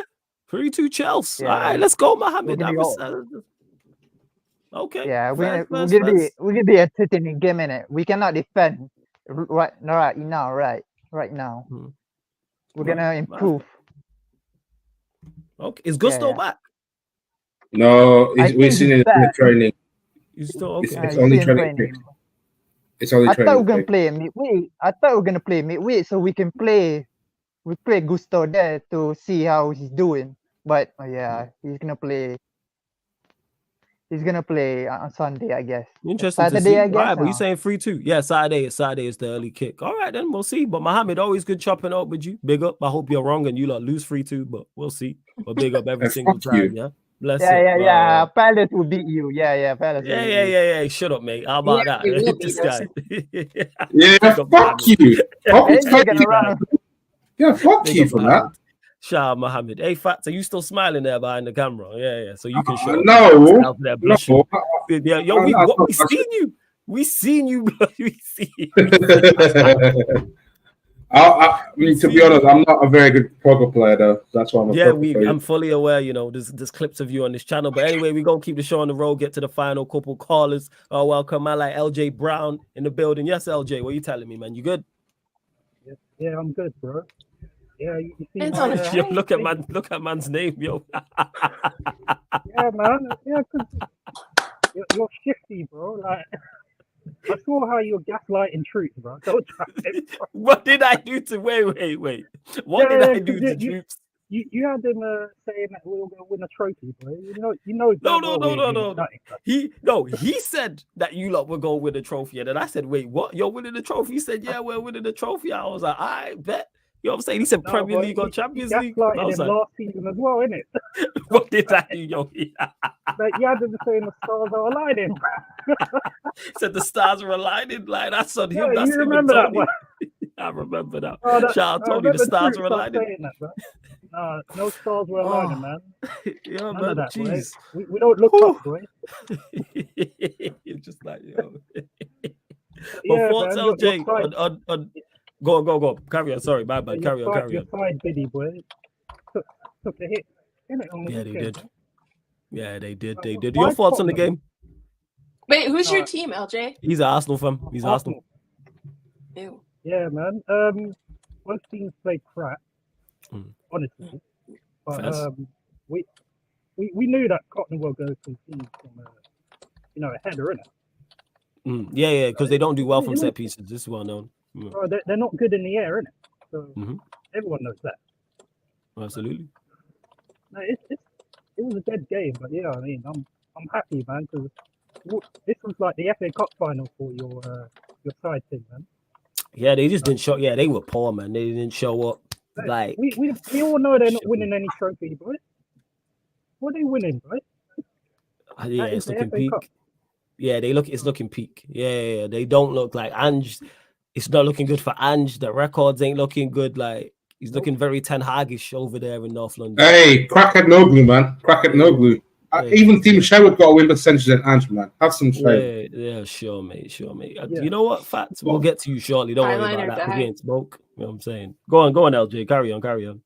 No, I was gonna say. So, are you Ten Hag in now after you won against Southampton? How much Ten Hagen is your Arteta? How much Ten Hagen is your Arteta in, LJ? That's where I'm at. No, I'm not Arteta. There we go. Then that's the answer to the question. I'm as Ten Hagen as your Arteta in. You know what I'm saying? How you think about Arteta is how I think about Ten Hag. Same difference. Wait, don't you have a Champions League match this week? How you feeling about it? Good Not question. good, man. Good segue. Atalanta, boy. You just beat the North. You just beat your North London rivals in impressive fashion. You got the best defense in the country, arguably the best in Europe. 2 quality centre backs. Confidence is going to be high. Away to Atalanta. What we saying? Scoreline prediction. Probably 1-1 or 2-1 Atalanta. Okay, that'd be a good Where is result. it? It's in Italy. It's at Atalanta, isn't it? Yeah. If you get a draw in that Yeah, game, that's a exactly, good innit? result. It's a good result. Yeah, That no, is a man. good result. Yeah, and you have Odegaard.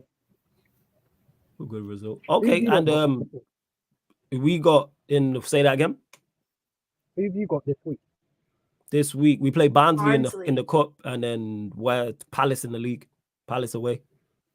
Barnsley at home, Palace away in the league. But you lot, speaking of weekend, City away is the next Premier League game for you lot, LJ. Scoreline prediction for that. I'm hoping for a 2-1 for Arsenal, but I'll be lying to myself. It's probably going to be like 3-1. Haaland scores a hat trick. You reckon 3-1? You reckon you get? I don't think you get carved Against up like your that. defense? I don't think so. 3 goals. You think you can see 3? Nah. I think you lose the game, but I don't think you can Yeah. see 3. I think it's like 1-0. No, I'm not So- trusting so- these refs either, man. They're a bit Fez? dodgy as well.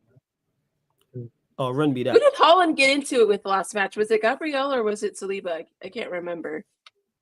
Gabriel. Yeah, I think Oh, okay. it was Gabriel. Yeah, it was Gabriel. It was. Yeah, It both was. of them put him in his, like, put Haaland, shared him in the pocket. Right? But Yeah, see, honestly, he is on smoke.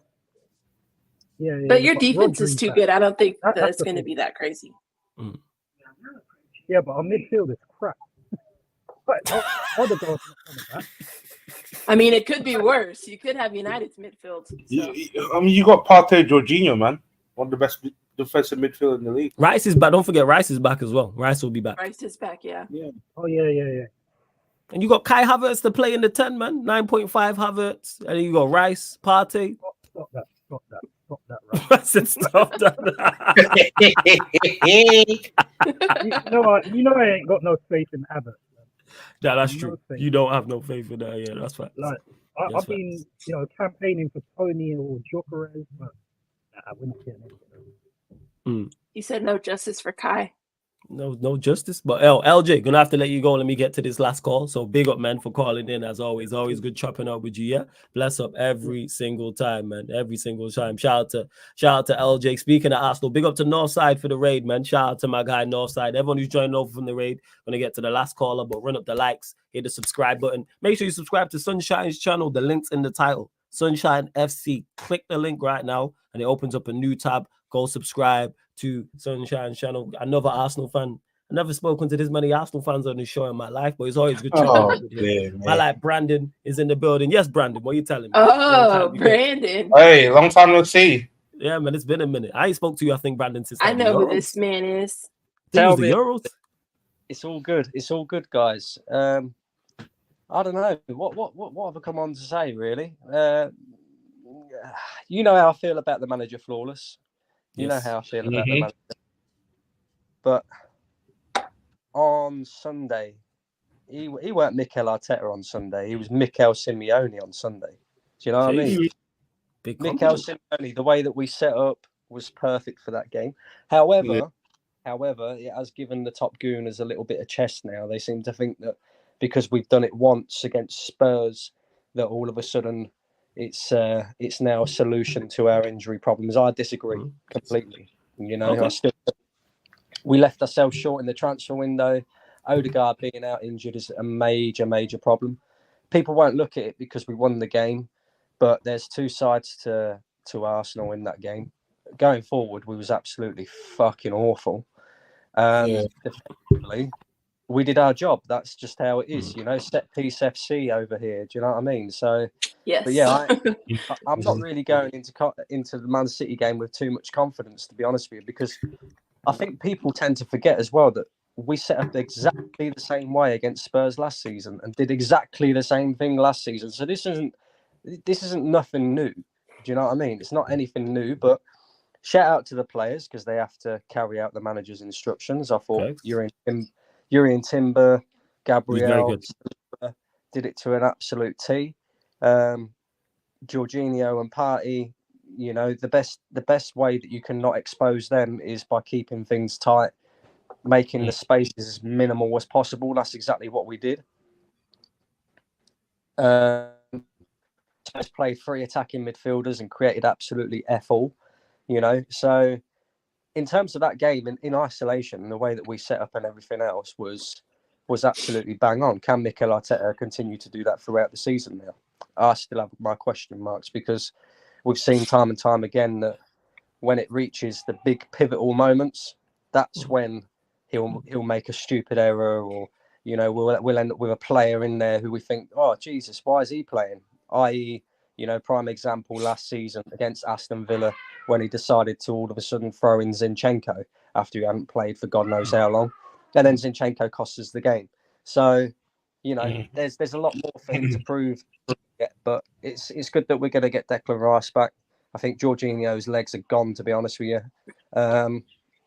But yeah, we if we want to get any sort of result against City, number one, we're going to have to defend just as good as what we did against Spurs, if not better, because Haaland is he's a monster anyway. He's on smoke. Carry on, back in a sec. Carry on.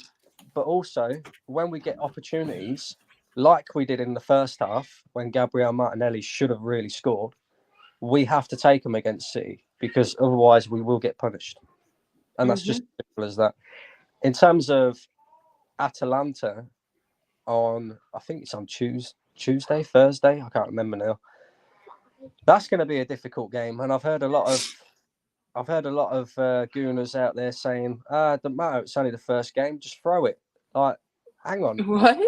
We waited all this time to get back in the Champions League, and now people are saying, "Yeah, but the City game's more important. We've got to reserve energy and all the rest of it."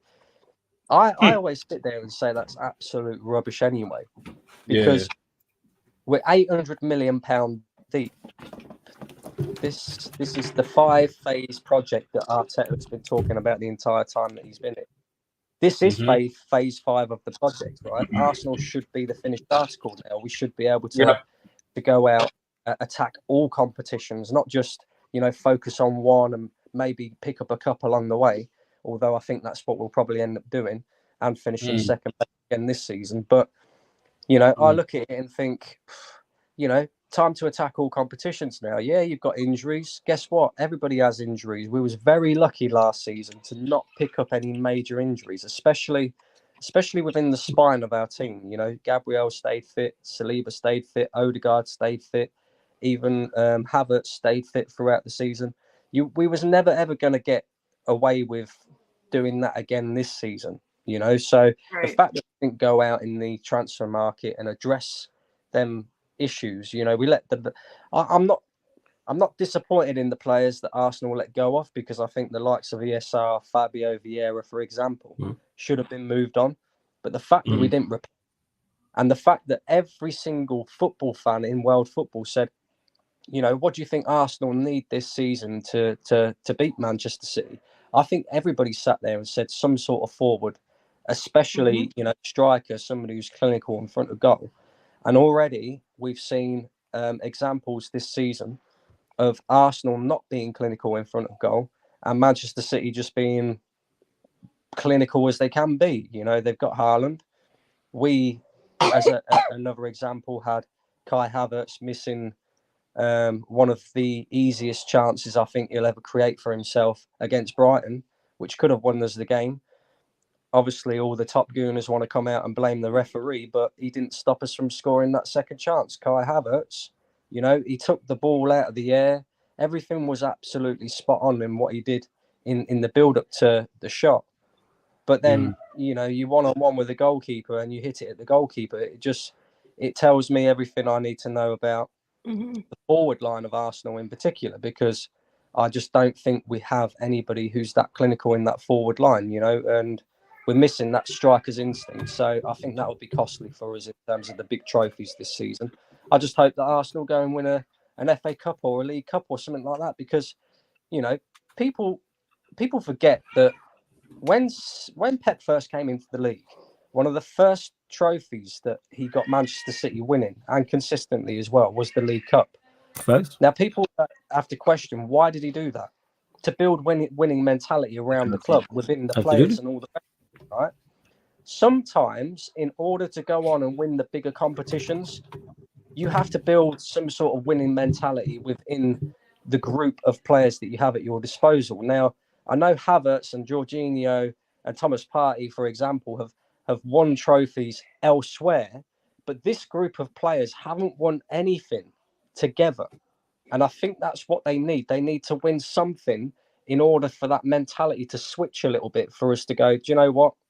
Now we can go for the Premier League. Now we can go for the... Because let's be real, right? We're not a bad side. We're a very, very, very good side. I just think I agree with that. Mentality is what lets us down. Hey, no, that's fair. Let me get your scoreline prediction. Obviously, 2 tough away games coming up. Away to Atalanta. Scoreline prediction for that, Brandon. I think it very much depends on who ends up playing that game. I think you'll see a few changes. I think you'll see the likes of Sterling starting. I think you'll probably see the likes of Jesus starting. I mean, you only have to look at Arsenal's bench against Tottenham. We had 4 kids on that bench. You know, the only thing we had to come off that bench was Sterling and Jesus. It was a bit of a mad one, really. You know, our injuries are just they're gonna hurt us in terms of like our squad depth at this moment in time. You know, and I was surprised as well because Timber and Ben White were on yellow cards very early in that Tottenham game, and not once did they try and get a reaction to get a second yellow, because, you know, that surprised me quite a bit, because when, like I say, when you look at that bench, who do we have to come off of it? And this is my worry. So with Champions League now being about, I do think he's going to have to start Jorginho again. I do think he'll bring Declan Rice in. Do I think we've got enough to beat Atalanta? I don't really know, because I know they haven't had the greatest starts to the season in the Italian league, but we all see what they did to Liverpool last season in the Europa League. You know, they're a very capable side. So I'd like to say that we could at least pick up a draw in that. It's going to be a tough game away from home. Shout out the little one. The important one's the weekend. The weekend's the important one. Yeah, weekend. So scoreline prediction before we go from Atalanta. Atalanta, I'm gonna go 1-1. Okay, and then obviously the big game away at Manchester City on a Sunday, late kickoff UK time, 4:30 p.m. Scoreline prediction for that. See, this is the difficult one to call. I think we're going to go into the game set up very similar to what we did against Spurs, and how we did against Manchester City away last season, where, you know, we're very reserved, try and hit on the counter attack. The problem that I think Arsenal have got is we just haven't got anybody who's clinical enough to take chances when they come, you know. So I do think City will dominate the ball. I do think they will create chances. And with Haaland on form like he is at the moment, I've got to be honest and say I don't think we'll win the game. In fact, I don't think we'll get a draw out of the game. I think City will beat us, and it will be... I think it will still be tight, though. I'm gonna go 2-1 to City. 2-1, okay. First, 2-1 City. All right, then. That's fair. Brandon, always good chopping up with you, my guy. Bless up every single time. Like I said, we haven't spoken. Big up, Brandon. Legit, I think since like the Euros. I think like the Euro semi-final. I think it was the last time we spoke or something like that. So, good to chop it up with you all the time, man. Burst up, Brandon, every single time, yeah? Blessings. Shout out to Brandon. Big up to De Niro. Says big up chat. Big up Flawless in the panel. Tottenham Hotspur Football Club should be folded. And De Niro's a Spurs fan for those that may not know as well. Big up to they Sheep. should be folded, except the Make sure you stadium subscribe. itself. Hey, no one asked you nothing, you know. You're not inputting. This is Spurs business. You don't get involved. You know what I'm saying? What you mean? I was picking up the stadium. What's wrong with that? This don't involve you. Anything to do with Spurs. Big up Sheik. Subscribe to Sheik It involves TV. you though. Subscribe. Yes, it involves me. That ain't not my side thing, as you've alluded to.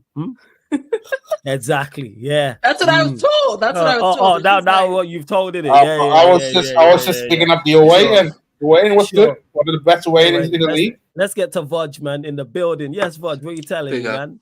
You good? Yeah, big up. Yeah, I'm blessed. Big up, yeah, everyone. man, bless. Oh, you already know. Thoughts on the game? Obviously, ran out winners against Bournemouth 1-0, and Kunku Sancho assist. Sancho man of the match. Talk to us, Vodge. Yeah, it wasn't the best performance. We were pretty shit in the first half. One of the worst performances I think this has been. The worst performance in the season. Second half we did a bit better. Sanchez, bro, he saved us for that penalty. Yeah, I think he's improving. I don't think he was bad against City or Palace, but if he keeps performing like that, I don't see a problem why he won't be our number one goalkeeper. Apparently, Maresca could get something out of him, so let's just see. But yeah, big up to Sancho, man. What a baller! I gotta lie, he absolutely dominated that game. And also Colwell was brilliant. I think he's the only one. Fofana was alright, but he just in the second half he just didn't know what to do. And yeah, big up to Caicedo. All these Caicedo haters can hold that. 115 million. Apparently, he's not the best player. Okay, well, have you seen him last season? Have you seen him this season? What he's doing still for us? Yeah, he's better than all the Liverpool midfielders. Except we can talk about the McAllister and Caicedo debate. Talk about it. You think he's better than McAllister? Yes, I think he is, in my opinion. Oh my fucking god! Wait, no, who's this? You think is better than McAllister? Say that again. Who? Caicedo. Yeah, I think Caicedo better than McAllister. I hear you. I'm with you on that, Vodge. I agree. They're both. We've had all these haters saying, but we're missing Gallagher this season. He's been our best midfielder last season. No, he wasn't. Crazy. Based on what was he our best midfielder last season? He screwed us a Carabao Cup final by missing 3 chances. But no, it's fine. If that was Sterling, you'd be blamed for the entire game. Yeah, sure. But because it's Gallagher, no, it's all good. Right, this is crazy as well. You know what? We are not. You know, right message, wrong messenger at times. That is you facts. We are not hearing from you on that. You know what I'm saying? What you mean? What you mean? What do you mean? You haven't heard from me for months. So yeah, but so because I haven't heard from you for months, that just bypasses everything you'd said previously. So that is just eliminated and forgotten. What you mean? What was I going to say anyway? I don't know what you was going to say on this. I'm talking about previous things you've said. Is what I'm talking. No, about. I was gonna say. I thought the midfield looked overrated. I thought yesterday we were too open. It wasn't good, but I don't think it was on Caicedo. I think Caicedo. Caicedo had a good game for sure. Yeah, Caicedo played. He was decent. He was decent. Your problem was Vega. Palmer played in the 10, but was drifting right. Yeah, Vega. I didn't really like him in that midfield. I'd be so. Yeah, that's what I'm saying. I'll prefer Cucurella inverted into midfield. Hey, let me ask you facts. Where do you have Chelsea finishing this season? I said 4th. Okay, first. You still want my prediction? The thing is, I said 4th too. You want my top 8? Even from the Saturday's game as well, I would have started Cucurella as a right back, not the Sassy. Then put Vega as a left back. Then as a right back. All right. We could have put Caicedo as a right back. We've seen that last season. What are you on about? Bro, we could have put Caicedo as a right back. Caicedo? Nah, you couldn't have because then you had no one in midfield. No. Facts. You had no midfield. If you had another midfielder, Caicedo at right back could work. I mean, listen, we can use Chukwuemeka. Nah, I hear you. But Vodge, he's not going to give Chukwuemeka chances, didn't he? That's a problem. Facts. Vodge, you get your prediction for... Nah, I've got your top 8. I've already got it written down. I got your top 8. Oh yeah, I need to get Fats's actually. Prediction for the West Ham game. Oh, this one, bro. We don't like going West Ham. No, this is a game where I'm just gonna lose my mind early. We've had I need 2 numbers, mate. I need 2 numbers. Maresca.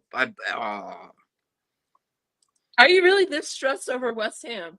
Yeah, they don't travel water. They don't travel. What a pussy mentality this is, man. Honestly, it's a West. Hey, facts. We gonna get to yours in a second. Vodge, scoreline prediction, my friend. All right, you know what? 3-1 Chelsea. Let's go, man. Talk your ish, man. You know what I'm saying? 3-1 to the Chelsea. Yeah, Sancho will get a goal this time. 3-1 to the Chelsea. I fucks with that. All right. But Vodge, gonna have to let you go. But my guy, I'll shout you after the show anyway. You know what I'm saying? I'll shout you shortly, yeah? Bless up every single time. Clubs tonight as well, so I'll shout you about that. Big up to Vodge every single time. All right, Fats, what's your scoreline prediction, mate? I said 4-2 Chelsea. How about 4-2. 4-2 Chelsea. All right, cool. Let me find. I need to get your top 8 as well because we haven't spoken in a minute. 4-2. So yeah, man, 4-2. Man, it's super. Why have you been missing? Where have you been? It's by traveling the world. That's what it is. We're traveling the world. That's where he's at. So Fats, your top 8 for the season, my friend. Who you got winning the league? Or you can start from 8. You got C winning the league. City, you second. Arsenal second. You. All right. And then You got third. I think it's either Villa or Liverpool. You got to pick one. You saying Villa third? Villa third and then Chelsea fourth. Okay. You got fifth? Fifth is Manchester United. Fifth, Wait, Manchester United. where's Liverpool? Hey, we go get that. Third? I think they drop out. You got to let him walk off the cliff by himself. Go on. I think they drop out. I think you lot finish above Liverpool. Yeah. Who you got 6? Liverpool. Stop laughing, Sunshine. It's not funny. I'm being deadly serious. I'm Liverpool. I know you be deadly serious. All right. 7 who? 7 Brighton. Okay. And then 8 who? Newcastle United. So you've got City first, Arsenal second, Aston Villa third, Chelsea fourth, Manchester United 5th, Liverpool 6th, Brighton 7th, Newcastle 8th. Is this what you're telling me? And then Tottenham by Newcastle 9th. All right, we'll say Spurs 9th. I'll add Spurs 9th. So why do you have Manchester United 5th? Let's start with that. I just think top 4 this season is gonna be it's like a like a marathon in the Olympics. Yeah. It's literally like it reminds me of the 2018-19 season. Like everyone gonna fight for the top 4. It's literally you got United. You rate us that highly. You think we're better than Liverpool? Mm-hmm. Crazy. First. I think Slot will get found out immediately as well. Immediately. All right, cool. Don't you think Ten Hag's been found out already? Yeah, but the thing is, like, it's everyone's race. That's the problem as well, because everyone's right now below Liverpool. Below Man City and Arsenal. Everyone's literally fighting for the top 4. All right, first. He's got nephew. He's got you lot third. He's got Villa third. How come Villa third? Bro, like I said to you, it's literally everyone's game. I think Villa's gonna edge us. So Villa third, Chelsea 4th. All right, cool. Like I say, it's written down. You know what I'm saying? So we'll revisit at the end of the season, which is going to be good fun. But love to everyone that's locked in. Always enjoy Talk Your Ish. You know what I'm saying? Always enjoy these shows. Big up to everyone that's locked in. Subscribe to Sunshine's channel, Sunshine FC, links in the title. Make sure you go follow her on TikTok because she is TikTok's sensation. How many followers now? What is it? 60K? You know what I'm saying? 70K? How many? 50K. All right, we can just pull up your TikTok numbers right now and share screen. We could do that. But let them know where they can find you Joker, and what you got coming up and all that good stuff. Yeah, thanks for letting me come on the stream. I'm going to be doing a match reaction or review tomorrow after the Barnsley game. So, because I can't go live because of work, so I'll be doing a live stream later. So, hopefully we win. There you go. Sunshine FC, links in the title. And you know what's crazy? He had the cheek to say, what wild stuff have I said? And then said this. So nephew said, it's between Villa and Liverpool for third, then puts Liverpool 6th. Never change facts. And he had the cheek to say, what have I said? That's wild. Make this make sense. Yeah. Where's facts? That's why I just bypassed it. Well, big up facts. Yes, we said between Liverpool and Villa for third, yes, but then put Liverpool 6th. He just laughs. What is that laugh? Look at him. Yeah, coughing on his own bullshit. Well, anyways, we're going to close out. Love to everyone that's locked in. We're going to redirect to Lewis.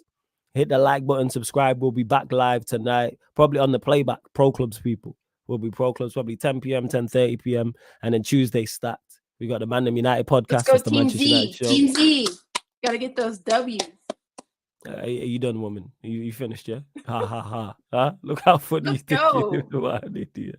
So yeah, Manchester United show tomorrow, 4:30 p.m. UK time. Then a watch along for the Manchester United Barnsley game. I'll also be keeping an eye on the AC Milan Liverpool game. And then after that, it's normally the Manchester United Manchester City show, Manchester United Liverpool show tomorrow, people. Man Them United pod, analysis at Anfield pod. That'll be 11 p.m. But everything I just mentioned is on the upcoming live stream schedule. And you'll probably get Pro Clubs after that.